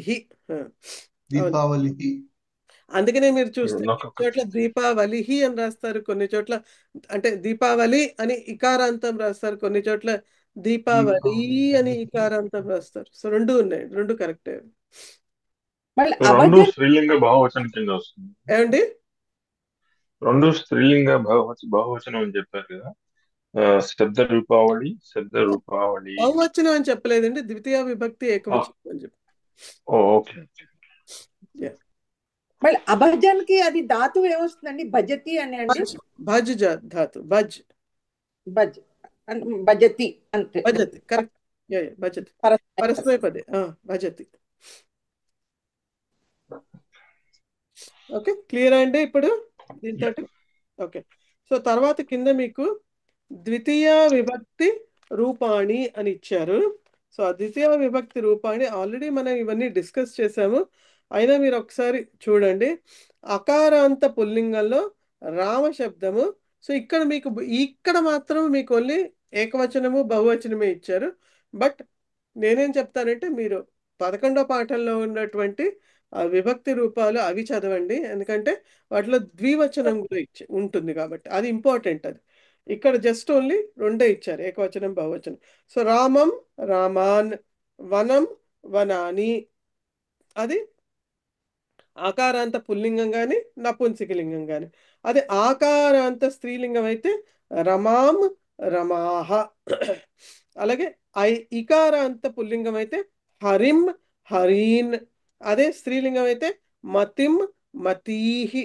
అదే నపుంసకలింగం అయితే యాక్చువల్గా నపుంసకలింగం పదం మనము ఇకారాంతం కదా, దది ఇచ్చాడు. సో దది దదీది. ఓకే. సో ఇక్కడ మనకి బుక్లో వారి శబ్దం ఇచ్చాడు. వారి అంటే వాటర్ అని. సో వారి వారీని వారీని అని వస్తుంది. ఓకే. అలాగే ఈకారాంత స్త్రీలింగంలో నదీం, అక్కడ గౌరీ శబ్దం ఇచ్చారు. సో గౌరీం గౌరీహి. ఓకే. ఇక్కడ నదీం నదీం నదీహి అని ఇచ్చారు. ఓకే. సో మీరేంటంటే బెటర్ అక్కడ ఆ రూపాలు చదివితేనే మీకు ఈజీగా గుర్తుంటాయి. అది ఇది కూడా చదివితే కన్ఫ్యూజ్ అవుతారు. కాబట్టి 11వ పాఠంలో ఉన్నటువంటివి మాత్రం చదవండి. ఉకారాంతంలో గురుం గురూన్. అలాగే నపుంసకలింగంలో మధు మధుని. ఇది నేను మీకు చదవమని చెప్పలేదు, బట్ చదవచ్చు మీరు. ఏదైనా ఉకారాంత నపుంసకలింగ పదం దాంట్లో ఏమి ఇచ్చారో మధునే ఇచ్చినట్టున్నారు. సో అది చదవండి. ఆ తర్వాత మీకు కింద సర్వనామ శబ్ద రూపాలు ఇచ్చారు. ఇక్కడ కూడా ఏకవచనము బహువచనమే ఇచ్చారు, ద్వివచనం ఇవ్వలేదు. అది కూడా అక్కడ టేబుల్సే చదవండి. సో దకారాంత తత్శబ్దం చెప్పాను మీకు చదవమని. సో దానికి ద్వితీయాలో తమ్ తాన్. సో తమ్ తాన్ ఎలా వాడచ్చు అంటే శిక్షక తమ్ వదతి అంటే శిక్షకుడు అతనికి చెప్పాడు, తమ్ వదతి. అలాగే సేమ్ తాన్ కూడా శిక్షక తాన్ వదతి, శిక్షకుడు వాళ్ళకి చెప్పాడు అని. అలాగే స్త్రీలింగంలో తత్శబ్దానికి తాం తాహ, నపుంసకలింగంలో తత్ తాని. అలాగే దకారాంత ఏతత్ శబ్దంలో ఏతం ఏతాన్, స్త్రీలింగంలో ఏతాం ఏతాహ, నపుంసకలింగంలో ఏతత్ ఏతాని. మకారాంత కిం శబ్దంలో కమ్ కాన్. సో కమ్ అంటే ఇప్పుడు బాలక పాఠం పఠతి అన్నాం అనుకో, కమ్ పఠతి అని అడగాలి. మన ఇంతవరకు తెలుగులో దేనిని చదువుతున్నాడు అని అడిగాము, లేకపోతే దేనికి చెప్తున్నాడు అని. ఇంగ్లీష్లో వాట్ అని అడిగాం. అదే సంస్కృతంలో అడగాలంటే ఎలా అడగాలి? కం పఠతి. అప్పుడు అప్పుడు మనకి శ్లోకం పఠతి, లేకపోతే పుల్లింగంలో చెప్పాలి, శ్లోకం పఠతి అని చెప్పచ్చు. కం పఠతి శ్లోకం పఠతి. అలాగే కాన్ పఠతి శ్లోకాన్ పఠతి. సో ప్రశ్న ఏదైతే జవాబు దానికి సంబంధించే ఉండాలి. కమ్ అనేది ఏకవచనం. సపోజ్ మీకు వాక్యం ఇచ్చాను అనుకోండి, బాలక శ్లోకం పఠతి అని, దానికి ప్రశ్న రాయమంటే ఎలా రాస్తారు? బాలక కం పఠతి అని రాయాలి. ఒకవేళ కనుక బాలక శ్లోకాన్ పఠతి అని ఇచ్చి ప్రశ్న రాయమంటే బాలక కాన్ పఠతి శ్లోకాన్ పఠతి కాన్ పఠతి. వేటిని చదువుతున్నాడు అంటే శ్లోకాలని చదువుతున్నాడు. కాబట్టి ఇవి చాలా ఇంపార్టెంట్ ఈ సర్వనామ శబ్దాలు. సో కమ్ కాన్. స్త్రీలింగంలో కామ్ కాహ. సో ఇప్పుడు కామ్ అని ఎప్పుడు వాడాలి? ఇప్పుడు ఒకవేళ కనుక నేను శిక్షక సీతాం వదతి, కాం వదతి సీతాం వదతి. అలాగే కాహ అని ఇప్పుడు వాడాలి అంటే శిక్షక సీతాకి ద్వితీయ విభక్తి బహువచనం కూడా సీతాహ. కాబట్టి శిక్షక సీతాహ వదతి. కాబట్టి ప్రశ్న రావాలంటే శిక్షక కాహ వదతి సీతాహ వదతి. సో సీతాహ అంటే మీకు కొంచెం ఎంతమంది సీతలు అని అనిపించవచ్చు. మహిళాహ అని వాడితే కనుక శిక్షక మహిళా ఆ, ఆ, క్షమ్య మహిళాం వదతి అంటే ఏకవచనం, కాం వదతి. లేకపోతే బహువచనంలో శిక్షక మహిళా మహిళాः వదతి. సీతాः క్షమ్యతాం శిక్షకः కాహ వదతి అంటే ఎవరికి చెప్తున్నది అంటే మహిళాహ వదతి. సో కర్మపదము ద్వితీయ బహువచనంలో స్త్రీలింగంలో సీతాహ అని వస్తుంది, లేకపోతే మహిళాహ. ప్రశ్నార్థకం కూడా కాహ. సో సిమిలారిటీస్ కూడా మీరు చూసుకోండి. సీతాహ మహిళాహ, లేకపోతే కాహ. ప్రశ్న కూడా కాహనే, మీకు ఈజీ రిమెంబర్ గుర్తుపెట్టుకోండి. అలాగే నపుంసకలింగంలో కిం కాని అని ఉంటే కనుక అప్పుడు ప్రశ్న ఎలా వస్తుందంటే కర్మపదంగా వాడినప్పుడు ఫస్ట్ మనం కర్తగా వాడినప్పుడు కాని పుస్తకాని అంటే తాని పుస్తకాలు. ఏంటి పుస్తకాలు అంటే ఇవి పుస్తకాలు అని. అలాగే కిమ్ అంటే కిం పుస్తకం, తత్ పుస్తకం అని చెప్పచ్చు. కాబట్టి కిమ్ అలా వాడచ్చు. కాని పుస్తకాని, ఏతాని పుస్తకాని. అది ప్రథమాలో వాడినప్పుడు. అదే కనుక ద్వితీయాలో వాడాలి అన్నప్పుడు అప్పుడు ఎలా వాడాలి? శిక్షక కాని పాఠయంతి. శిక్షకుడు వేటిని చదువు చెప్తున్నాడు అంటే పుస్తకాన్ని పాఠయంతి, పుస్తకాలని చెప్తున్నాడు అని. లేకపోతే ఇంకేదైనా నపుంసకలింగం వాడచ్చు. సో అలా కిం కాని అని వాటిని కర్మపదంగా వాడాలి. అలాగే దకారాంత త్రిలింగక అస్మత్ శబ్ద మాం అస్మాన్. సో మాం అస్మాన్ అని ఎలా వాడతాము అంటే ఇప్పుడు శిక్షకుడు నాకు చెప్పాడు అని నేను చెప్పాలి. నాకు చెప్పాడు ఎలా చెప్తాను? శిక్షక వదతి, శిక్షకుడు చెప్పాడు. అప్పుడు ఎవరికి చెప్పాడు అంటే మాం వదతి, నాకు చెప్పాడు. అహం ఏకవచనం అయితే ప్రథమ విభక్తి, దాని యొక్క ద్వితీయ విభక్తి ఏకవచనం వచ్చి మాం. శిక్షక మాం వదతి, లేకపోతే శిక్షక మాం పృచ్చతి, శిక్షకుడు నన్ను అడిగాడు. కాబట్టి నన్ను, నాకు అన్నప్పుడు అప్పుడు మాం. అస్మాన్ అంటే మనందరికి, లేకపోతే మీ అందరికి అని కూడా అనొచ్చు, రెండు అనొచ్చు. సో శిక్షక అస్మాన్ వదతి, శిక్షకుడు మనందరికి చెప్పాడు. లేకపోతే శిక్షక అస్మాన్ పృచ్చతి, మనందరినీ అడిగాడు అని అలా వాడచ్చు. దకారాంత త్రిలింగక యుష్మత్ శబ్ద త్వాం ఉష్మాన్. ఇది కూడా సేమే. శిక్షకుడు నిన్ను అడిగాడు అని చెప్పాలి అన్నప్పుడు శిక్షక త్వాం వదతి, శిక్షక త్వాం పృచ్చతి, శిక్షకుడు నిన్ను అడిగాడు లేకపోతే శిక్షకుడు నీకు చెప్పాడు.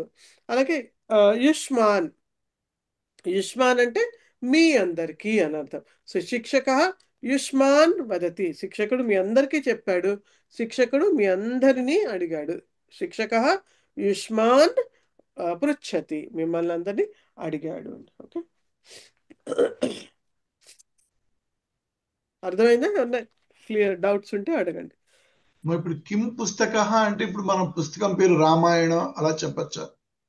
పుస్తకస్య నామ కిం, పుస్తకస్య నామ. ఇప్పుడు భవతః నామ కిం అని దశదిన శిబిరంలో మీరు నేర్చుకున్నారు కదా.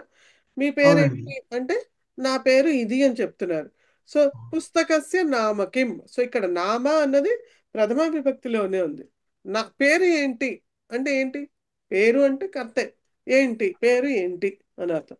పేరు ఫలానా. పుస్తకస్య నామ కిం, పుస్తకస్య నామ రామాయణం, అదే పుస్తకస్య నామ భగవద్గీత, అలా. ఓకే, అస్మాన్ అన్నది ద్వితీయ విభక్తి అండి. ఏంటండి అస్మాన్? అస్మాన్ అన్నది అస్మాన్ కానీ యుష్మాన్ కానీ ద్వితీయ బహువచనం. బహువచనం. మీరందరూ మేమందరూ అనాలి అన్నప్పుడు.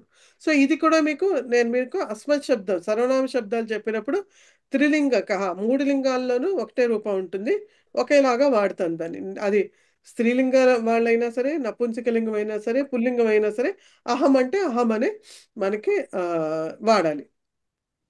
సో త్రిలింగకంలో మనకి అస్మత్ శబ్దం చెప్పాను, విశ్వత్ శబ్దం చెప్పాను. అక్కడ రూపాలు చూడండి, అక్కడ మీకు తెలుస్తుంది. ఓకే మేడం, సహ అంటే అతడు, తమ్ అంటే అతడిని అని వస్తుందండి. అతడిని, అతడిని. తా అంటే ఆమె, తామ్ అంటే ఆమెని. ఆమెని, అవునండి, కరెక్ట్. తాహ అంటే వాళ్ళందరినీ, ఆ లేడీస్, అదే వారందరినీ. ఏంటండి? తాహ అంటే వారందరినీ. సో స్త్రీలింగంలో మీరు అబ్జర్వ్ చేస్తే కనుక ప్రథమ ద్వితీయ బహువచనాలు సమానంగానే ఉంటాయి. తాహ తాహ. అవును. సో మీరు కనుక ఆ విభక్తి రూపావళి చదివితే కనుక మీకు ఏమవుతుందంటే ఇట్లా ఈ ప్యాటర్న్ అర్థం అవుతుంది. దానిలో కొన్ని సమానంగానే ఉంటాయి రూపాలు, కొన్ని రిపీటేటివ్గా అట్లా. సో కాబట్టి మీకు ఏంటంటే ఓకే, చూడంగానే ఆ క్లారిటీ వస్తుంది అనమాట, ఈజీగా ఉంటుంది నేర్చుకోవడానికి. ఓకే, అలాగే ఇప్పుడు రమా శబ్దంలో రమాం అంటే రమణి, రమణి అంతే కదా? రమణి రమణి అంటే మనం తెలుగులో ట్రాన్స్లేట్ చేసినప్పుడు కొంచెం అర్థం చేసుకోవడానికి పర్వాలేదు. రమాని అని అర్థం యాక్చువల్గా. అది రమాని అంటే కొంచెం ఏదో వేరే అర్థం. రమణి అంటాం మనం తెలుగులో. సీతని, లక్ష్మిని అంటే అన్ని ఇకార అన్ని హ్రస్వాలు అయిపోతాయి మనకి. రామం రాముడి గురించి. అవునండి. ఓకే, సో ఇక్కడి వరకు క్లియరా అండి? డౌట్స్ లేవుగా ఏమి? సో నెక్స్ట్,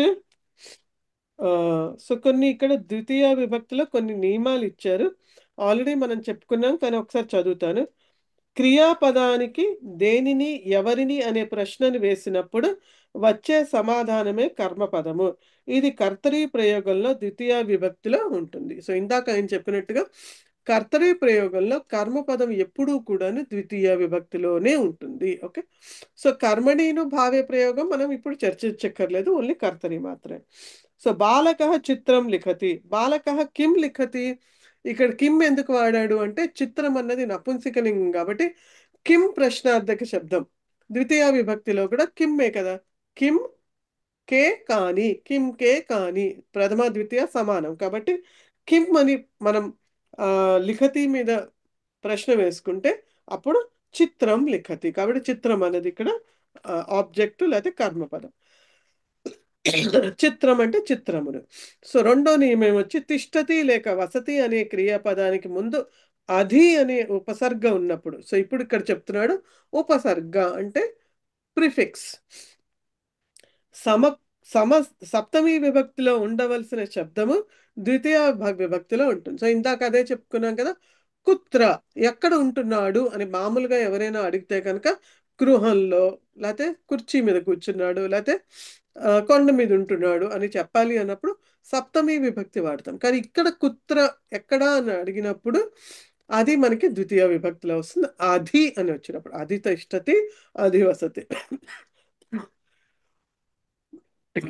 అధి వసతి అని వచ్చినప్పుడు. కాబట్టి వ్యాగ్రహ కుత్ర అధివసతి, కిం అధివసతి అని కూడా అడగచ్చు, కుత్ర అని కూడా అడగచ్చు. సో వనం అధివసతి, పులి ఎక్కడ ఉంటుంది అంటే అడవి యందు. యాక్చువల్గా అడవి యందు అంటే సప్తమినే, అడవిలో అని అర్థం, కానీ అడవిని అని మనం అర్థం చేసుకోవాలి అక్కడ. ఇక్కడ వనే అనటానికి బదులు వనం అని అనాలి.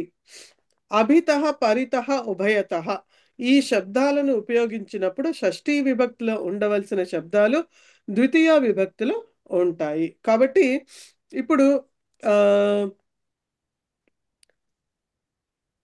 అరణ్యం చుట్టూ అనాలి అన్నప్పుడు మనం నార్మల్గా ఏంటంటే అరణ్యం ఒక్క చుట్టూ లేకపోతే మార్గం యొక్క రెండు వైపులా అని అర్థం వచ్చేట్టుగా మాట్లాడాలి. తెలుగులో అయినా సరే మామూలుగా మనం మార్గం చుట్టూ అంటాము, లేకపోతే మార్గంకి యువతల అంటాం. కానీ యాక్చువల్గా మార్గానికి యువతల అంటే మార్గం యొక్క యువతల అవతల అనే అర్థం అది. సో యొక్క అని వచ్చినప్పుడు షష్ఠీ విభక్తి రావాలి, కానీ మన తెలుగులోనూ అది షష్ఠీ వాడటం లేదు, అలాగే సంస్కృతంలో కూడా అది షష్ఠీ రాదు. సో మార్గం యొక్క రెండు వైపులా ఏమున్నాయి అన్నప్పుడు అది దేని చుట్టూ కానీ దేని యొక్క కానీ దేనికి రెండు పక్కల అన్నప్పుడు అప్పుడు మనకి అది ద్వితీయలో రావాలి. కాబట్టి కం అభితః అరణ్యాని సంతి హిమాలయం అభితయ. సో హిమాలయ అన్నది పుల్లింగ పదం కాబట్టి ఇప్పుడు ఇక్కడ ప్రశ్నలు కూడా మీరు అబ్జర్వ్ చేయండి. హిమాలయ పుల్లింగం కాబట్టి కమ్ అన్నది కిమ్ శబ్దానికి పుల్లింగంలో అక్కడ ప్రశ్నార్థక శబ్దం ఏదో ఉందో అది వస్తుంది, కమ్ అభితః అని. సో కాబట్టి దేని ఎదుట అడవులు ఉన్నాయి అంటే హిమాలయ. గురువు గారు చెప్పండి. రెస్ట్ తీసుకోండి. లేలే పర్వాలేదు, అయిపోతుందండి. ఇంకో అదే టైం నేను కూడా చూసాను. ఇంకొక ఇంకా 45 minutes. పర్వాలేదు. సో మనకి మళ్ళీ థ్రోట్ స్ట్రెయిన్ అవుతుంది, మంచిది కదా, రెస్ట్ తీసుకుంటే బెటర్ కదా. థ్రోట్ ఎక్కువ స్ట్రెయిన్ అవుతుంది. ఫినిష్ అయిపోతే మీరు ఎక్సర్సైజులు చేసుకుని వస్తే నెక్స్ట్ క్లాస్కి ఈ లోపల నాకు కొంచెం రెస్ట్ దొరుకుతుంది. ఓకే, పర్వాలేదండి. ఇంకొక జస్ట్ 45 minutes. సో కాబట్టి ఇక్కడ హిమాలయస్య అనడానికి బదులు హిమాలయం అని ప్రయోగించాలి. సో కాబట్టి యొక్క అని వాడే బదులు మనము హిమాలయం అని ద్వితీయ విభక్తి. ఇదే విధంగా వినా అనే శబ్దానికి ఉపయోగించినప్పుడు దానికి తోడుగా ఉన్న శబ్దం ద్వితీయ విభక్తిలో ఉంటుంది. తోడుగా అంటే అది ఏది లేకుండా అని అంటామో అది. సో జలం వినా జీవనం నాస్తి. సో ఇంకో ఉదాహరణ, జలం వినా మీనః న జీవతి. సో జలం లేకుండా మీనః అంటే ఫిష్, చేప జలం లేకుండా ఉండలేదు కదా. సో కాబట్టి దేం లేకుండా ఉండలేదు, జలం లేకుండా ఉండలేదు. సో యాక్చువల్లీ జలం అనేది నపుంసకలింగ పదం కాబట్టి మనకి అది ద్వితీయ విభక్తిలో ఉంది అని మనం తెలుసుకోవాలి. వాటి ప్రథమ ద్వితీయ సమానంగా ఉంటాయి కాబట్టి. తర్వాత వ్యావహారిక శబ్దాలు మీరు మీ అంతా మీరే చేయాలి. తర్వాత ఇప్పుడు ప్రహేళిక, పొడుపు కథ చూద్దాం ఏంటన్నది.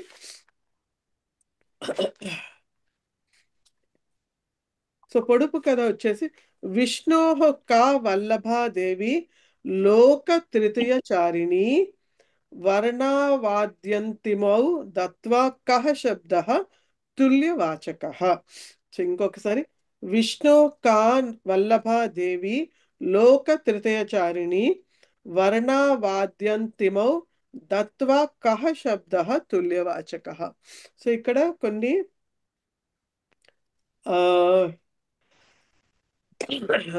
అంటారు సందులు ఉన్నాయి, అవి చెప్తా. విష్ణోహ అంటే విష్ణు యొక్క షష్ఠీ విభక్తి, కా వల్లభ దేవి. సో ఆయన యొక్క ఎవరు, వల్లభ అంటే ప్రియమైన అని అర్థము. ఆవిడ లోక తృతీయచారిణి, 3 లోకాలని చుట్టినటువంటి ఆవిడ ఎవరు అని అడుగుతున్నాడు. సో విష్ణువుకి ప్రియమైనటువంటి ఆవిడ 3 లోకాలని తిరిగినటువంటి ఆవిడ ఎవరు అని. సో మనకి ఒక పదం వస్తుంది. ఆ పదం వచ్చినప్పుడు దాన్ని ఏం చేయాలి అని చెప్తున్నాడు. వర్ణావాద్యంతిమో అంటే ఇక్కడ వర్ణౌ, సో సంధి ఉన్నది, వర్ణౌ ఆద్య అంతిమౌ అని 3 పదాలు ఉన్నాయి. వర్ణ ఆది అంతిమౌ అని అంటే. సో వర్ణం అంటే ఏంటి అర్థం, ఎవరైనా చెప్పగలరా? వర్ణం అంటే రంగు,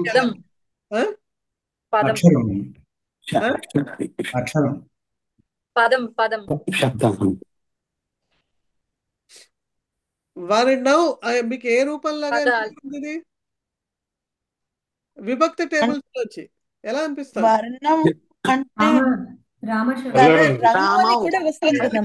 రామ శబ్దం లాగా. సో రామ రామౌ, వర్ణౌ. సో వర్ణం అంటే ఏంటి? ఇప్పుడు ఎన్ని? 2 వర్ణాలు, 2 అక్షరాలు, 2 వర్ణాలు. సో వర్ణానికి చాలా మీనింగ్స్ ఉన్నాయండి. వర్ణం అంటే మనకి కలర్ అని కూడా వస్తుంది, లేకపోతే వర్ణ అంటే మనకి అక్షరం అని కూడా వస్తుంది. సో ఇక్కడ అక్షరం. సో 2 వర్ణాలు ఏం చేయాలి? ఆది అంతిమౌ, అంతిమం అంటే ఆదిలోను చివరిలోను, అంతిమ అంటే అంతిమలో. సో అంతిమం ఎందుకు వస్తుంది తర్వాత ఇప్పుడు తెలియదు మనకి, బట్ 2 అక్షరాలు మొదట్లో చివర్లో ఏం చేయాలి? దత్వా అంటే ఇచ్చి. ఓకే, దదాతికి మీరు కనుక చదువుంటే రూపం దత్వా అని ఇంకో రూపం ఉంటుంది, అంటే ఇచ్చిన తర్వాత కహ శబ్ద, ఏ పదమైతే వస్తుందో అది తుల్యవాచక. అంటే తుల్యవాచకం అంటే ఏంటంటే అర్థము కంపేర్ చేసేటటువంటి పదము. దీనికి సమానమైంది ఇది, లేకపోతే దీనికంటే ఎక్కువ ఇది, లేకపోతే దీనికంటే తక్కువ ఇది, లేకపోతే దీనికంటే పొడవు ఇది, లేకపోతే దీనికంటే చిన్నది ఇది, అట్లా అని ఏదైతే తుల్యవాచకం అంటే కంపారిజన్కి వాడేటటువంటి పదాలు ఏమైతే ఉన్నాయో అవి వస్తాయి. సో ఇప్పుడు మనం ప్రస్తుతం విడివిడిగా అర్థం చేసుకున్నాం మొత్తం శ్లోకాలు. సో ఇప్పుడు ఏమంటున్నాడంటే విష్ణు యొక్క ప్రియమైనటువంటి ఆమె ఎవరైతే 3 లోకాలని తిరిగి ఉన్నదో ఆవిడ ఎవరు, ఆవిడ పేరుకి ఆవిడ వచ్చేటటువంటి పదానికి ఆదిలో ఒక అక్షరము అంతిమంలో ఒక అక్షరం ఇస్తే గనక మనకి ఏం పదం వస్తుందంటే అది తుల్యవాచకాన్ని సూచిస్తుంది. అంటే కంపారిజన్ చేసేటటువంటి పదాల్లో ఒకదాన్ని మనకి సూచిస్తుంది. సో దీని ఆన్సర్ ఏంటంటే సమానం అని అర్థం. సమానం. సో మా అంటే ఇందాక మనం చెప్పుకున్నాం మా అని వ్యాకరణం చెప్పుకున్నప్పుడు అక్కడ మా అంటే నా అని అర్థం, అది వేరే పదం. ఇక్కడ మా అంటే లక్ష్మీదేవి అని అర్థం. ఓకే, సో మా అనే అక్షరానికే మాకి దీర్ఘం ఇచ్చి మా అంటే కనుక అది లక్ష్మీదేవి అని. సో విష్ణువుకి ప్రియమైన ఆమె ఎవరు? లక్ష్మీదేవి. సో ఆవిడ మా అని, ఆవిడ లోక తృతీయచారిణి అంటే 3 లోకాల్ని తిరిగినటువంటి ఆవిడ అని. ఆ తర్వాత దానికి ముందర ఒక అక్షరాన్ని స అని ఇచ్చాము, చివర ఒక అక్షరం న అని ఇచ్చాం, సమాన. సో సమానం. సో సమానం ఇప్పుడు ఏమైంది? తుల్యవాచక శబ్దం అయిందా లేదా? ఈ రెండు సమానము అని చెప్తున్నామా లేదా? సో తుల్యవాచక శబ్దం సమానం అని అర్థం. ఓకే,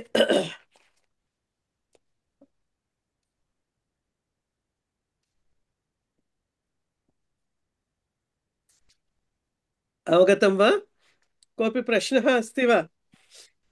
అవగతం. అవగతం. ప్రశ్నాः न सन्ति? మహోదయ, ఒక ప్రశ్న అండి. చెప్పండి. ఇప్పుడు వర్ణ వర్ణ వాద్యాంతిమౌ అని ఉంది కదా, అది మొత్తం కలిపి ద్వివచనంగా అనుకోవాలి మనం? వర్ణ ఆది అంతిమౌ అని. ఓకే, సో ఇది ఎట్లా అంటే వర్ణం పదం వేరే పదం, ఆది అంతిమౌ అన్నది అక్కడ ఒక సంధి జరిగింది, ఒక సమాసం కూడా ఉంది. ఓకే, కాబట్టి అంతిమౌ అని వచ్చింది. సో వర్ణం అండ్ ఆది అంతిమౌకి మధ్యలో మళ్ళీ సంధి జరిగింది, అందుకని వర్ణవాద్యంతిమౌ అని ఒక పదంగా వచ్చింది అది. సో అది ద్వివచనం ఏంటండి? అది ద్వివచనం. ద్వివచనం అండి. ఆద్యంతమౌ అంతిమం అనేది ద్వివచనం. సో అది ఎలా ఏంటి అనేది ఇప్పుడు మనకు అర్థం కాదు, సమాసాల్లో వస్తుంది. ఓకే, సో వర్ణం అన్నది ఒక పదము, ఆద్యంతమం అన్నది ఒక పదము. మళ్ళీ ఆద్యంతమంలో ఆది ఒక పదము, అంతిమ ఒక పదం. ఆ రెండింటికి సమాసం జరిగితే ఆది అంతమం అని అవుతుంది. ఆద్యంతమం సంధి జరుగుతుంది, సమాసం రెండు జరుగుతాయి అక్కడ.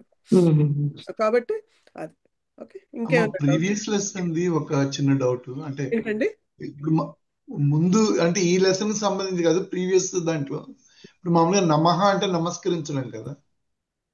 ఇప్పుడు మనం మామూలుగా జనరల్ గా వింటుంటాం సీతారామాభ్యాం నమః అని, అంటే సీతారాములు ఇద్దరికీ నమస్కరిస్తున్నామని. అవునండి, అది చతుర్థి విభక్తిలో ఉంది యాక్చువల్లీ. సీతారామాభ్యాం నమః, లేకపోతే రామాయ నమః, సీతాయై నమః. సో అందులో విభక్తి టేబుల్స్ చదివాను అనుకోండి, మీకు అక్కడ మహిళ రమా ఉంది కదా, రమా రమాయై, అందుకని సీతాయై మహిళాయై.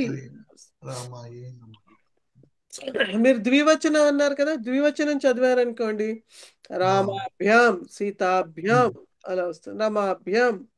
అప్పుడు ఇద్దరు అనమాట, ఇద్దరి కొరకు అని అర్థం, for both of them.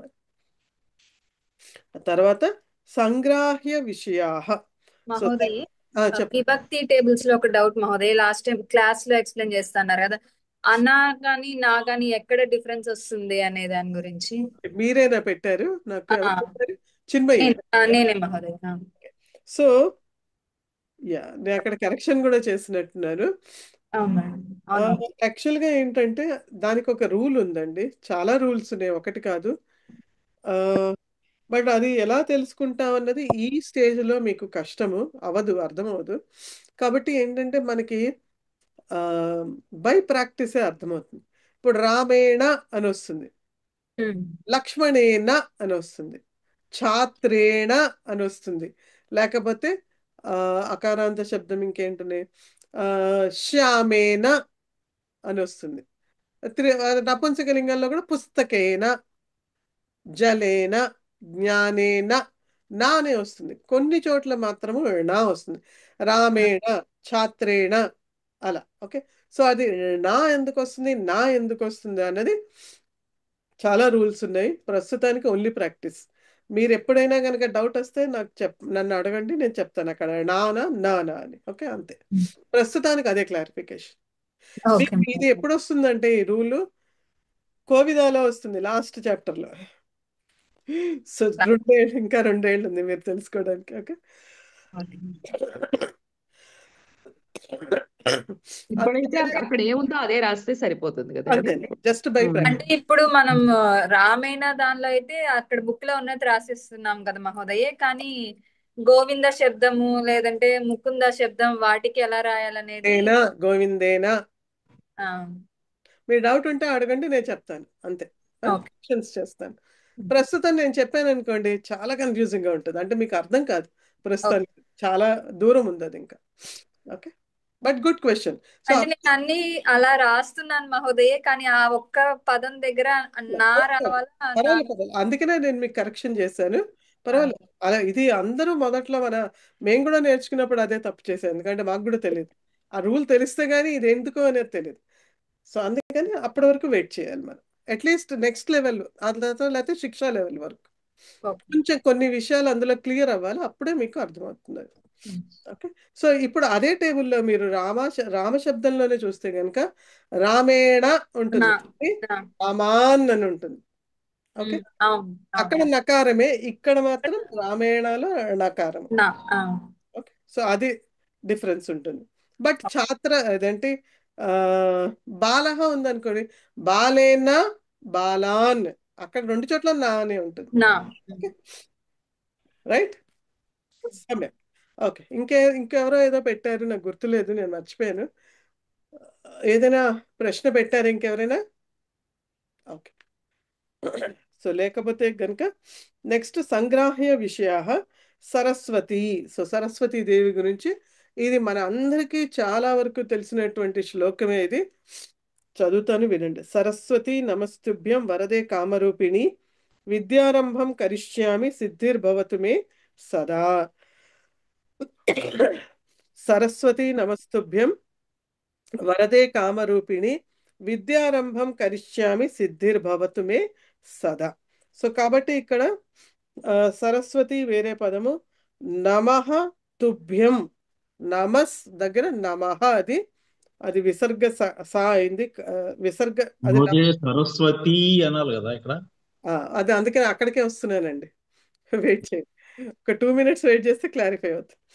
Saraswati నమః తుభ్యం వరదే కామరూపిణి విద్యారంభం కరిష్యామి సిద్ధిః, అక్కడ సిద్ధిర్ దగ్గర సిద్ధిః భవతు మే సదా. ఇవి వేరు వేరు పదాలు. సో ఇప్పుడు సరస్వతి అన్నది ఈకారాంత స్త్రీలింగ శబ్దము, గౌరీ శబ్దం లాగా. సో గౌరీ విభక్తి రూపాలు ఎవరు చదివారు? చేయొత్తండి ఎవరైనా. ఇద్దరు చదివారు, చిన్మయి అండ్ సునీత గారు. ఓకే, సో గౌరీకి సంబోధన ఏకవచనంలో ఏమొచ్చింది? హే గౌరీ, హే గౌరీ, హే గౌరీ, హే గౌరీ, హే గౌరీ, హ్రస్వ హే ఇకారం గౌరీ. ఏమైంది? హ్రస్వ ఇకారమైంది. కాబట్టి సరస్వతి అన్నది ప్రథమా విభక్తిలో ఏకవచనంలో ఈ దీర్ఘమే, కానీ సంబోధన వచ్చేటప్పటికి అది హ్రస్వం అవుతుంది. కాబట్టి ఇక్కడ సరస్వతి కామరూపిణి అన్నది ఈ రెండు కూడా ఏంటంటే మనం ఆవిడ్ని పిలుస్తున్నాం, హే సరస్వతి, హే కామరూపిణి. అదే ఇవి ప్రథమ విభక్తిలో రావాలనుకోండి కర్తగా, అప్పుడు ఎలా వస్తాయంటే సరస్వతి, లేకపోతే కామరూపిణి అనే దీర్ఘం రావాలి. సో ఇక్కడ హ్రస్వం వచ్చింది. ఇవి సంబోధన అన్నమాట. హే సరస్వతి, హే కామరూపిణి. కానీ అక్కడ హే అని లేదు కదా మహోదయ్. హే ఇంప్లాయిడ్ ఇప్పుడు మనం తెలుగులో మాట్లాడాం అనుకోండి, ఒరే రాముడా ఇటు రా అంటాం, అయితే ఒసే సీత అంటాం కదా. బట్ ప్రతిసారి ఒసే ఒరే అంటున్నామా? లేదు కదా.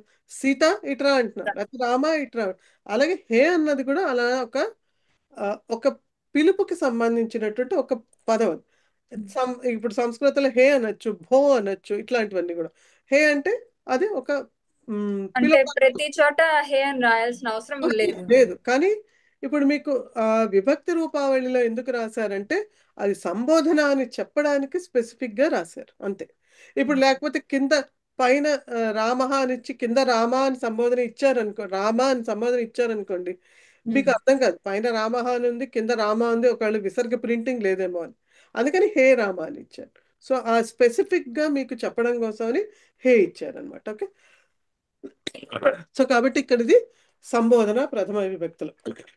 అలాగే నమః.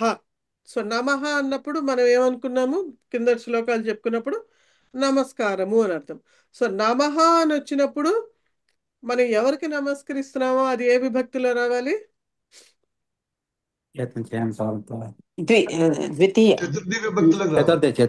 చతుర్థిలో రావాలి. ఎవరు కరెక్ట్ చెప్పారు, చతుర్థి విభక్తిలో రావాలి. కాబట్టి చతుర్థి విభక్తిలో నమఃకి రావాలి. తుభ్యం.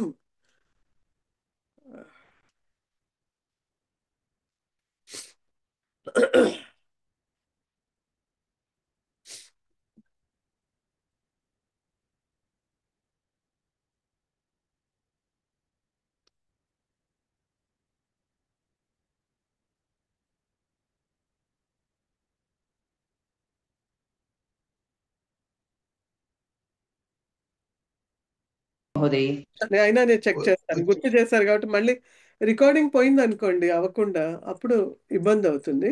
ఓకే, రికార్డ్ అవుతాను. ధన్యవాదాలు. Okay okay right. సో వరదే అన్నది కూడా అది సంబోధన. వరదా, వరద అంటే వరాలను ఇచ్చేటటువంటి ఆవిడ. సీత రమా శబ్దంలాగా. సో రమాకి సంబోధన ఏంటి? రమే. అలాగే వరదాకి సంబోధన వరదే. కాబట్టి సరస్వతి, వరదే, కామరూపిణి ఇవన్నీ కూడా సంబోధనలు అన్నమాట. సో మనం ఆ సరస్వతి దేవిని సంబోధించి పిలిచి అడుగుతున్నాం. ఏం అడుగుతున్నాం అంటే నమః తుభ్యం. తుభ్యం అంటే నీ కొరకు. అస్మత్ శబ్దం చదవమని చెప్పాను కదా, అస్మత్. సో చతుర్థి విభక్తి. తుభ్యం అంటే చతుర్థి విభక్తి. నా కొరకు, క్షమితం, అస్మత్ శబ్దం కాదు, యుష్మత్ శబ్దం. అస్మత్ శబ్దానికి తుభ్యము, యుష్మత్ శబ్దానికి తుభ్యం. తుభ్యం అంటే నీ కొరకు, నీ కోసమని నమస్కారాలు అని చెప్తున్నాం. దేనికోసము అంటే విద్యారంభం కరిష్యామి, విద్య ఆరంభం చేస్తున్నాను. కరిష్యామి అంటే చెయ్యబోతున్నాను, ఫ్యూచర్ టెన్స్ అన్నమాట ఇది. సో కరిష్యామి, అహం కరిష్యామి. ఎలా అయితే అహం వదామి, అహం కరోమి లాగానే భవిష్యత్ కాలంలో కూడా అహం కరిష్యామి అని వస్తుంది. నేను చెయ్యబోతున్నాను విద్యారంభాన్ని. సో దానికోసమని ఏం కావాలి? సిద్ధి భవతు. సిద్ధి సిద్ధించాలి. సో భవతు ఇప్పుడే నేర్చుకున్నాం. ఏంటిది? ప్రార్థన ప్రార్థన కాదు ఆజ్ఞ. సో అమ్మవారిని మనం ఆజ్ఞాపించలేం కాబట్టి ప్రార్థనగానే తీసుకుంటాం. సో భవతు, సిద్ధి భవతు, సిద్ధి కలుగు గాక అని అర్థం. మే సదా, మే అంటే నా యొక్క అని అర్థం ఇక్కడ. సో సదా, సో తుభ్యం మే రెండు కూడా యాక్చువల్గా తుభ్యం అంటే నీ కొరకు అని, మే అంటే నా యొక్క అని. నా యొక్క సదా అంటే ఎల్లప్పుడూ. సదా కదా అని ప్రశ్న అడిగాం కదా లాస్ట్ చాప్టర్లో. కదా భవిష్యతి, లేకపోతే కదా కరోతి, పంచవాదనే కరోతి, లేకపోతే సదా కరోతి. ఎప్పుడూ కూడా అయ్యేట్టుగా చూడు, అయ్యేట్టుగా చూడు అని చెప్తున్నాం. సో కాబట్టి ఆ సరస్వతీ దేవిని మనము ఆ, ఏం ప్రార్థిస్తున్నామంటే నేను విద్యారంభం చేస్తున్నాను, అది అది ఎప్పుడు ఫలించేట్టుగా చూడు అని చెప్తున్నాం. ఆ తర్వాత నెక్స్ట్ది నమస్తే శారదే దేవి కాశీ కాశ్మీర పురవాసిని త్వాం అహం ప్రార్థయే నిత్యం విద్యాం బుద్ధిం చ దేహి మే. మళ్ళీ నమస్తే శారదే దేవి కాశ్మీర పురవాసిని త్వాం అహం ప్రార్థయే నిత్యం విద్యాం బుద్ధిం చ దేహి మే. సో కాబట్టి ఆ,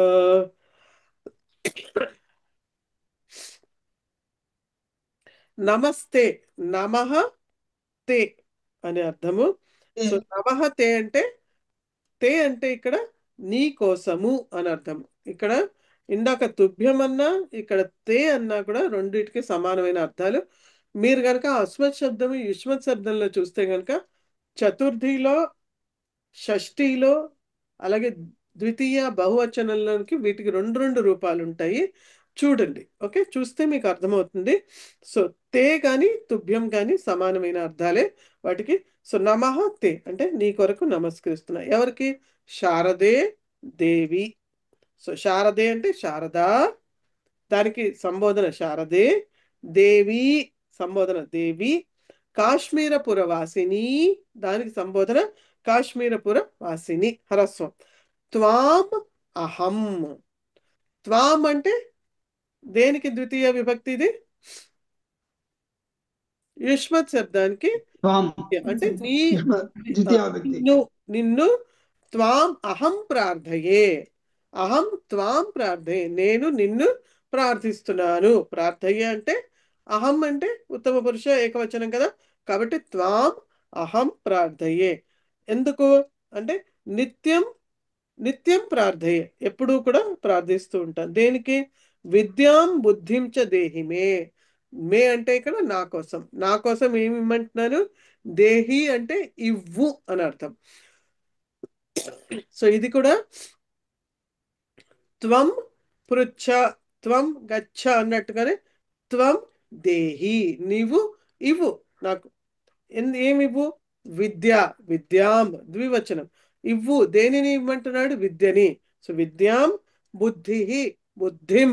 సో నువ్వు నాకు విద్యని బుద్ధిని కూడా ఇవ్వు అని అడుగుతున్నాడు. కాబట్టి మనం ఆ శారదాదేవికి ఆవిడ కొరకు నమస్కరిస్తూ మనం ఆవిడని ప్రార్థిస్తున్నాం. ఏమని ప్రార్థిస్తున్నాం అంటే నాకు విద్యని బుద్ధిని కూడా ఇమ్మని ప్రార్థిస్తున్నాం. ఆ తర్వాత నెక్స్ట్ ఫిఫ్త్ది సంస్కృత వాంగ్మయ పరిచయ. సో ఇది కూడా మీరే చదవాలి, ఏమన్నా డౌట్ ఉంటే మీరు అడగచ్చు. ఓకే, తర్వాత కథ ఉంది, కథ కూడా మీరే చదవాలి.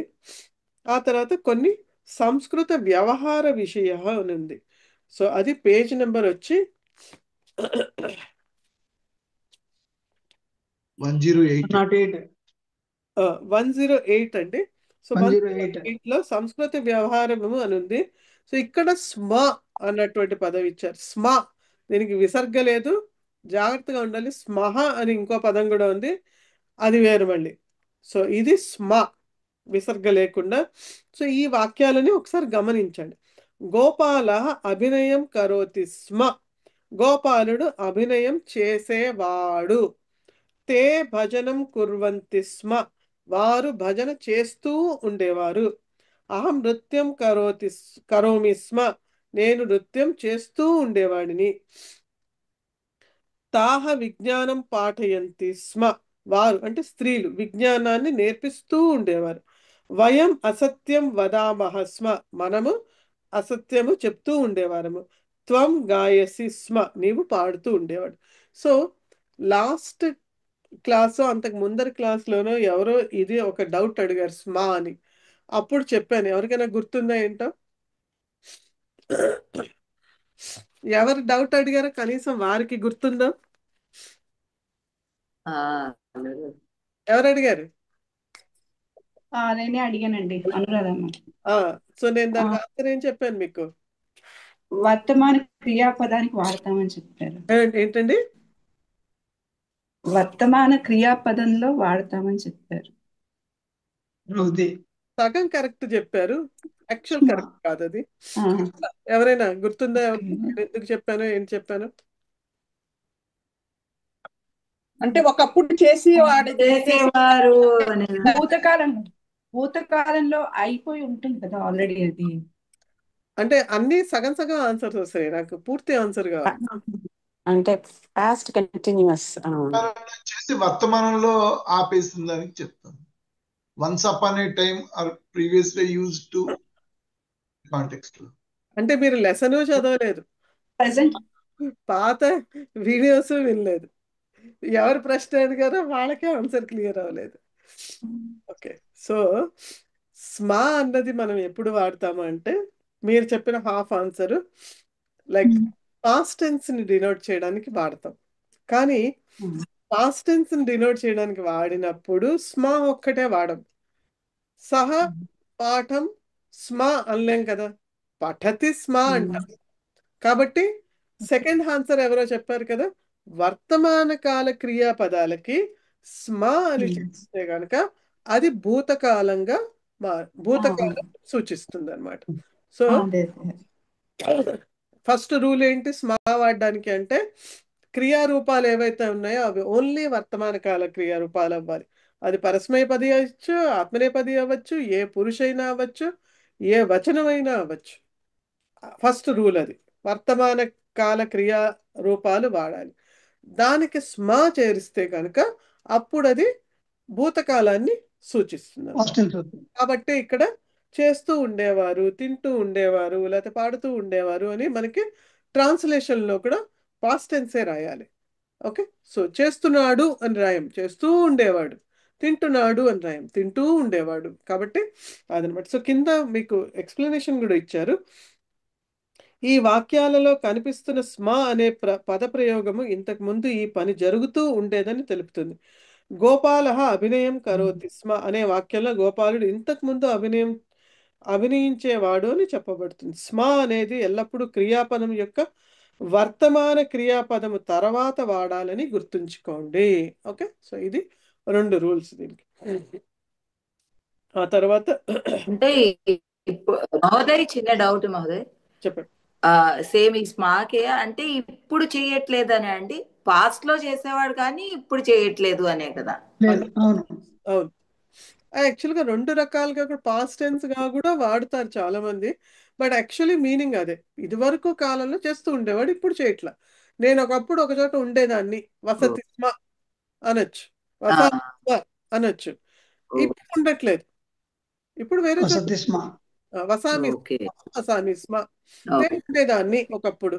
ఓకే, అలా త్వం వససి స్మ, నువ్వు ఉండేవాడివి ఒకప్పుడు అని ఏదైనా రెఫరెన్స్ చెప్పాలనుకోండి, నువ్వు ఒకప్పుడు అక్కడ ఉండేవాడివి కదా అక్కడ అని ఏదైనా అట్లా చెప్పాలనుకోండి, అప్పుడు స్మ అని వర్తమాన కాల క్రియాపదంతో కలిపి వాడచ్చు అనుకోండి.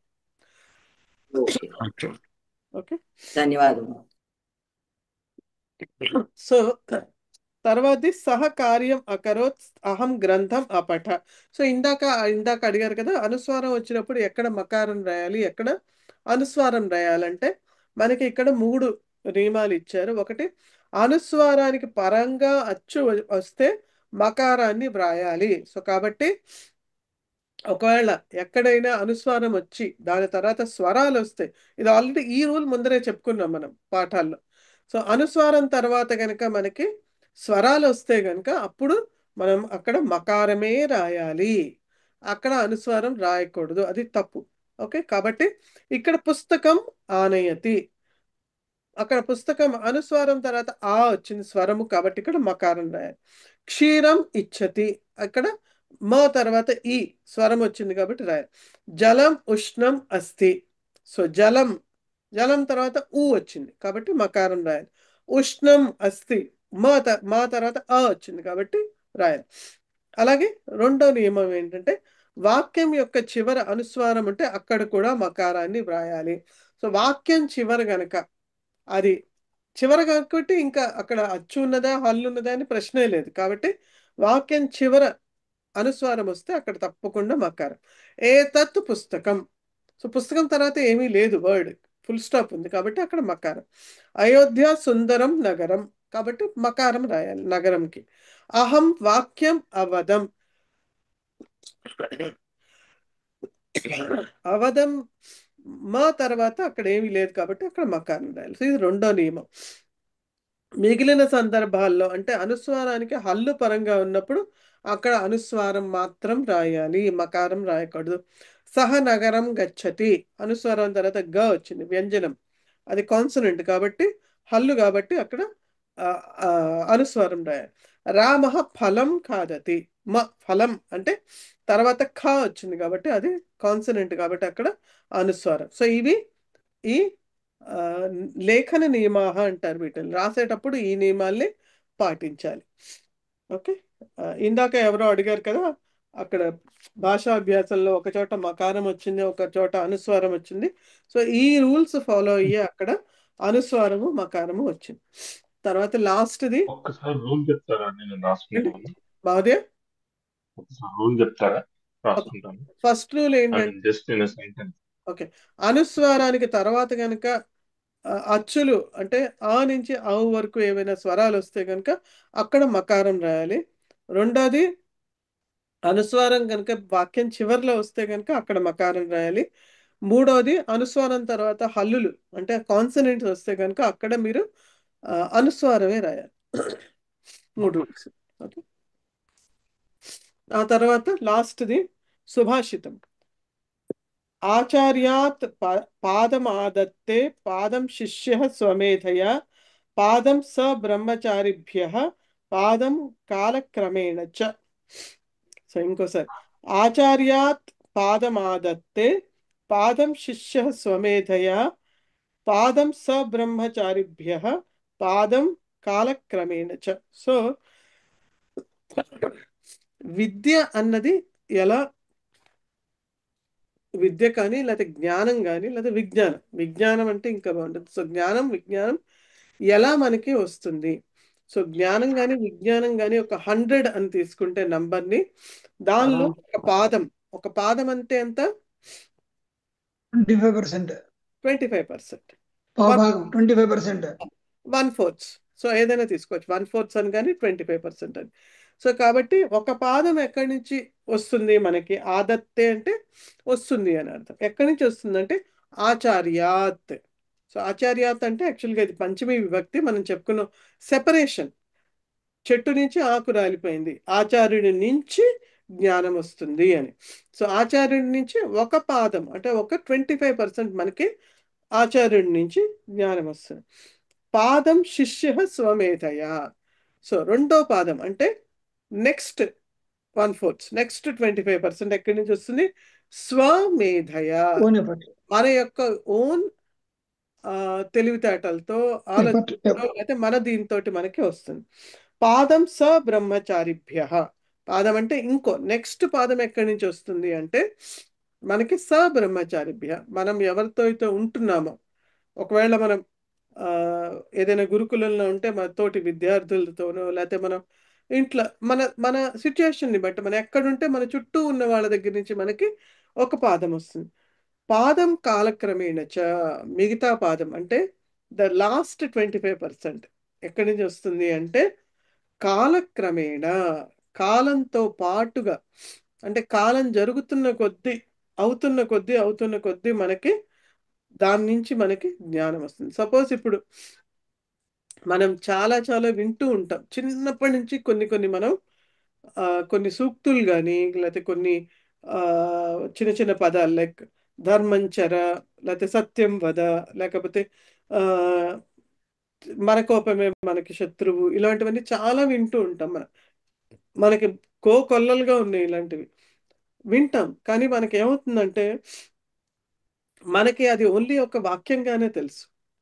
మన కోపమే మనకి మెయిన్లీ ఇది చాలా, ఇలాంటివి చాలా ఇంపార్టెంట్. ఏంటంటే మన కోపమే మనకి శత్రువు అన్నది మనం వింటాం, మన పెద్దలు చెప్తారు, మన తోటి వాళ్ళు అందరం వింటూ ఉంటాం. కానీ మనకి అది ఆచరణలో మనకి ఎప్పుడు తెలియదు.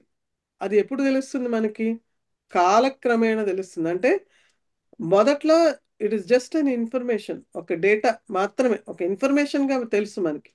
కానీ అది మనకి అనుభవంలోకి కాలక్రమంగా, కాలం గడుస్తున్న కొద్దీ అది మనకి అనుభవంలోకి వచ్చిన తర్వాతే మనకు అది ఓహో దీని అసలు అర్థం ఇది, దీన్ని ఇలా పాటించాలి అని అర్థం. సో ఆ లాస్ట్ 25% కాలక్రమేణా అంటే ఇట్లా తెలుస్తుంది అనమాట. కాలంతో పాటుగా కొన్ని కొన్ని తెలిసేటటువంటివి ఉంటాయి, అవి తెలుస్తుంది. కాబట్టి ఒక పాదము ఆచార్యుడి దగ్గర నుంచి, ఒక పాదము మన స్వమేధతోటి, మూడో పాదము మన చుట్టూ ఉన్న మనుషుల్ని బట్టి, వాటి బట్టి, అంటే మన చుట్టూ సహయోగుల్ని బట్టి, తర్వాత లాస్ట్ పాదము కాలక్రమేణా, గచ్చతా కాలేన అని కూడా అనొచ్చు.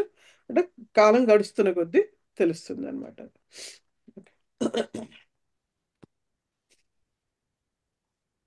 ఏమన్నా డౌట్స్ ఉంటే అడగచ్చండి, లేకపోతే ఇవాళ మేడం చా అంటే ఇక్కడ ఏం చదువు? చా అంటే కూడా, అండ్ అని అర్థం అండి. అండ్ అండ్ అంటే కొన్ని చోట్ల అది సందర్భాన్ని బట్టి దాని యూసేజ్ మారుతూ ఉంటుందండి. కొన్ని చోట్ల అండ్ అని వాడచ్చు, కూడా అని. కొన్ని చోట్ల అది దాన్ని ఏమంటారు, శ్లోకం పూర్తి చేయడం కోసం కూడా పూరించడం కోసం. ఓకే. ఉండొచ్చు. మన తెలుగులో కాలక్రమేణా అని వస్తుంది. ఏంటండి? కాలక్రమేణా కాలక్రమేణా తెలుగులో కాలక్రమేణా. సో కాబట్టి ఇక్కడ చా ఎట్లా వాడాడో ఒకసారి చూడండి చూస్తారు.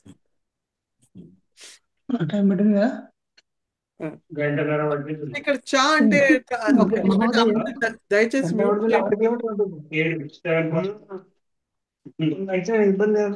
మ్యూట్ చేయండి అందరూ. మీకే తెలుస్తోంది, మీరు క్లాస్ లో మీ ఇంట్లో విషయాలు మాకు తెలుస్తున్నాయని. దయచేసి మ్యూట్ చేయండి. సుబ్రహ్మణ్యం గారు, మహోదయ సుబ్రహ్మణ్యం గారు మ్యూట్ చేయండి. ఓకే. సో ఇక్కడ చా అన్నది దేనికి వాడారంటే, ఇప్పుడు మొత్తం ఒక్కొక్క పాదాన్ని ఒక్కొక్క దీనికి వాడారు కదా. సో మొదటి పాదం దీనికోసం, రెండో పాదం మూడో పాదం దీనికి, నాలుగో పాదం దీనికోసం అని. సో ఇప్పుడు మనకి సంస్కృతంలో, ఇంగ్లీష్లో అయితే అండ్ ఎక్కడ వాడతామంటే మనం ఇప్పుడు Rama, Krishna, Shyama and Lakshmana vent. And అన్నది లాస్ట్ సంజ్ఞాపదానికి ముందర వాడతాం. సంస్కృతంలో మనం చా ఎక్కడ వాడతాం అంటే అన్నిటికంటే చివరి వాడతాం. ఇప్పుడు రామ, లక్ష్మణ, భరత, శత్రుఘ్న చ అని చ అండ్ అనేది చ అనేది లాస్ట్ లో వాడతాం. సో ఇక్కడ ఆ విధంగా ఈ 4 చ అని వాడారు, అండ్ అని చివరిలో వాడారు. అంటే ధర్మేచ్ఛ, కామేచ్ఛ ఇది అట్లా వచ్చింది. అక్కడ ఏంటంటే అక్కడ కూడా మీనింగ్ అదే అండ్ అని, కానీ అక్కడ అది ఒక సమాసం. అది సమాసంలో ఏంటంటే ప్రతి పదం తర్వాత కూడా చ వాడాలి, వేరు చేయడానికి, చెప్పడానికి. ఇది ఇది ఇది ఇది ఈ 4 కలియిక ఇది అని చెప్పడానికి. అలా ఇప్పుడు రామలక్ష్మణ శత్రుఘ్న, రామలక్ష్మణ భరత్ శత్రుఘ్నా అని వాడాలనుకోండి. దాన్ని వేరు చేయాలంటే రామశ్చ లక్ష్మణశ్చ అని వాడతాం అనమాట. రామహచ లక్ష్మణహచ, 4 ఉన్నారు వేరు, రాముడు మరియు లక్ష్మణుడు మరియు భరతుడు. ఆ మరియు అని చెప్పడానికి అక్కడ చా వాడారు. అది సమాసాల్లో మనం వేరు చేయాలన్నప్పుడు అలా వాడతాం. అది కూడా అర్థం, అది అండ్ అనే అర్థం. ఓకే.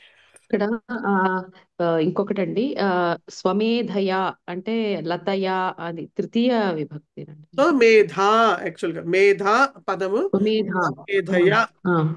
స్వ అంటే నా యొక్క, స్వయం స్వమేధయ, నా యొక్క మేధతోటి. అంటే విభక్తి పరంగా ఇది తృతీయ. సీత సీతయ, మేధా మేధయ. ఓకే. అంటే నా స్వమేధతో అని, స్వమేధతో అని. స్వమేధ నుంచి అనలేం కదా, స్వమేధతోటే చేయగలం. ఓకే.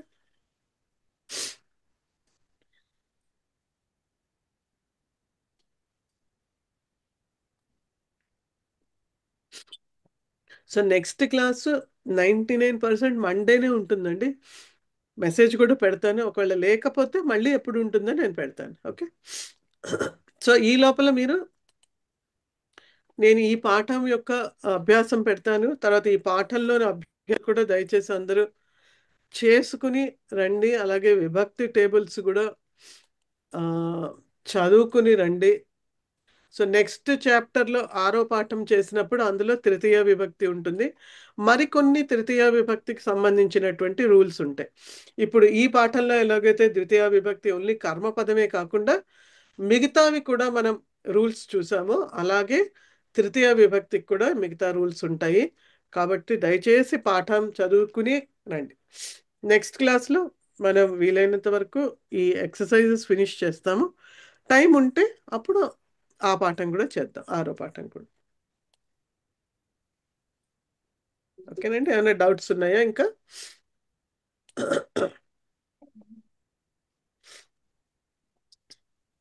ఓకే, సో ఏకతా మంత్రం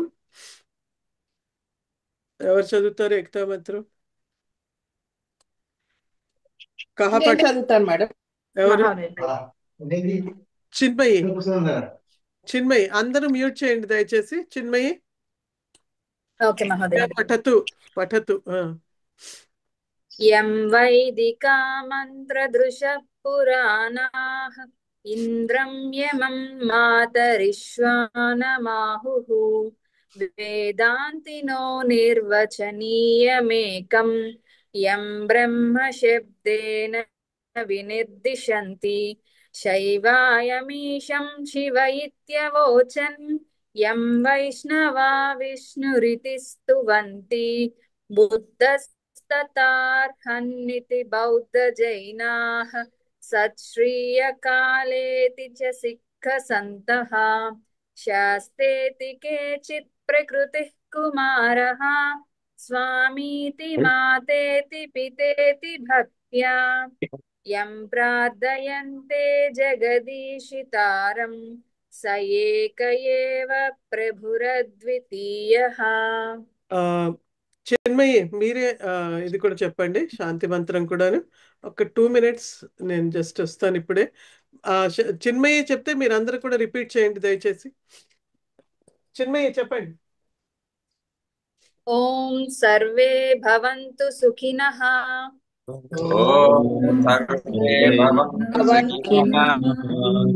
సర్వే సంతు నిరామయాః.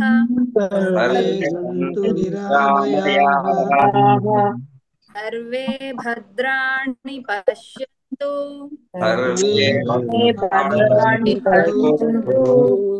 మా కశ్చిద్ దుఃఖభాగ్ భవేత్.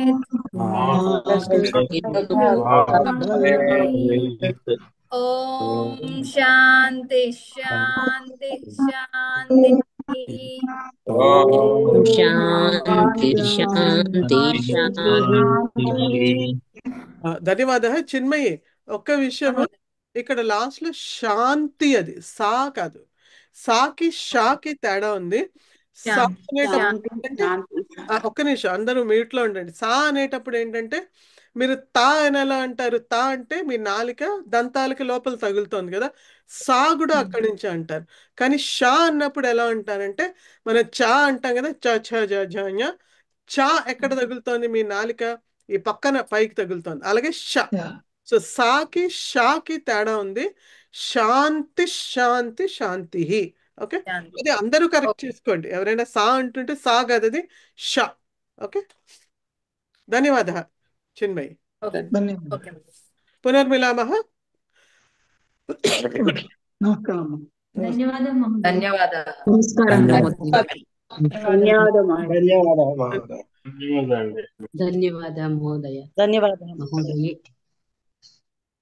ధన్యవాద మహోదయ.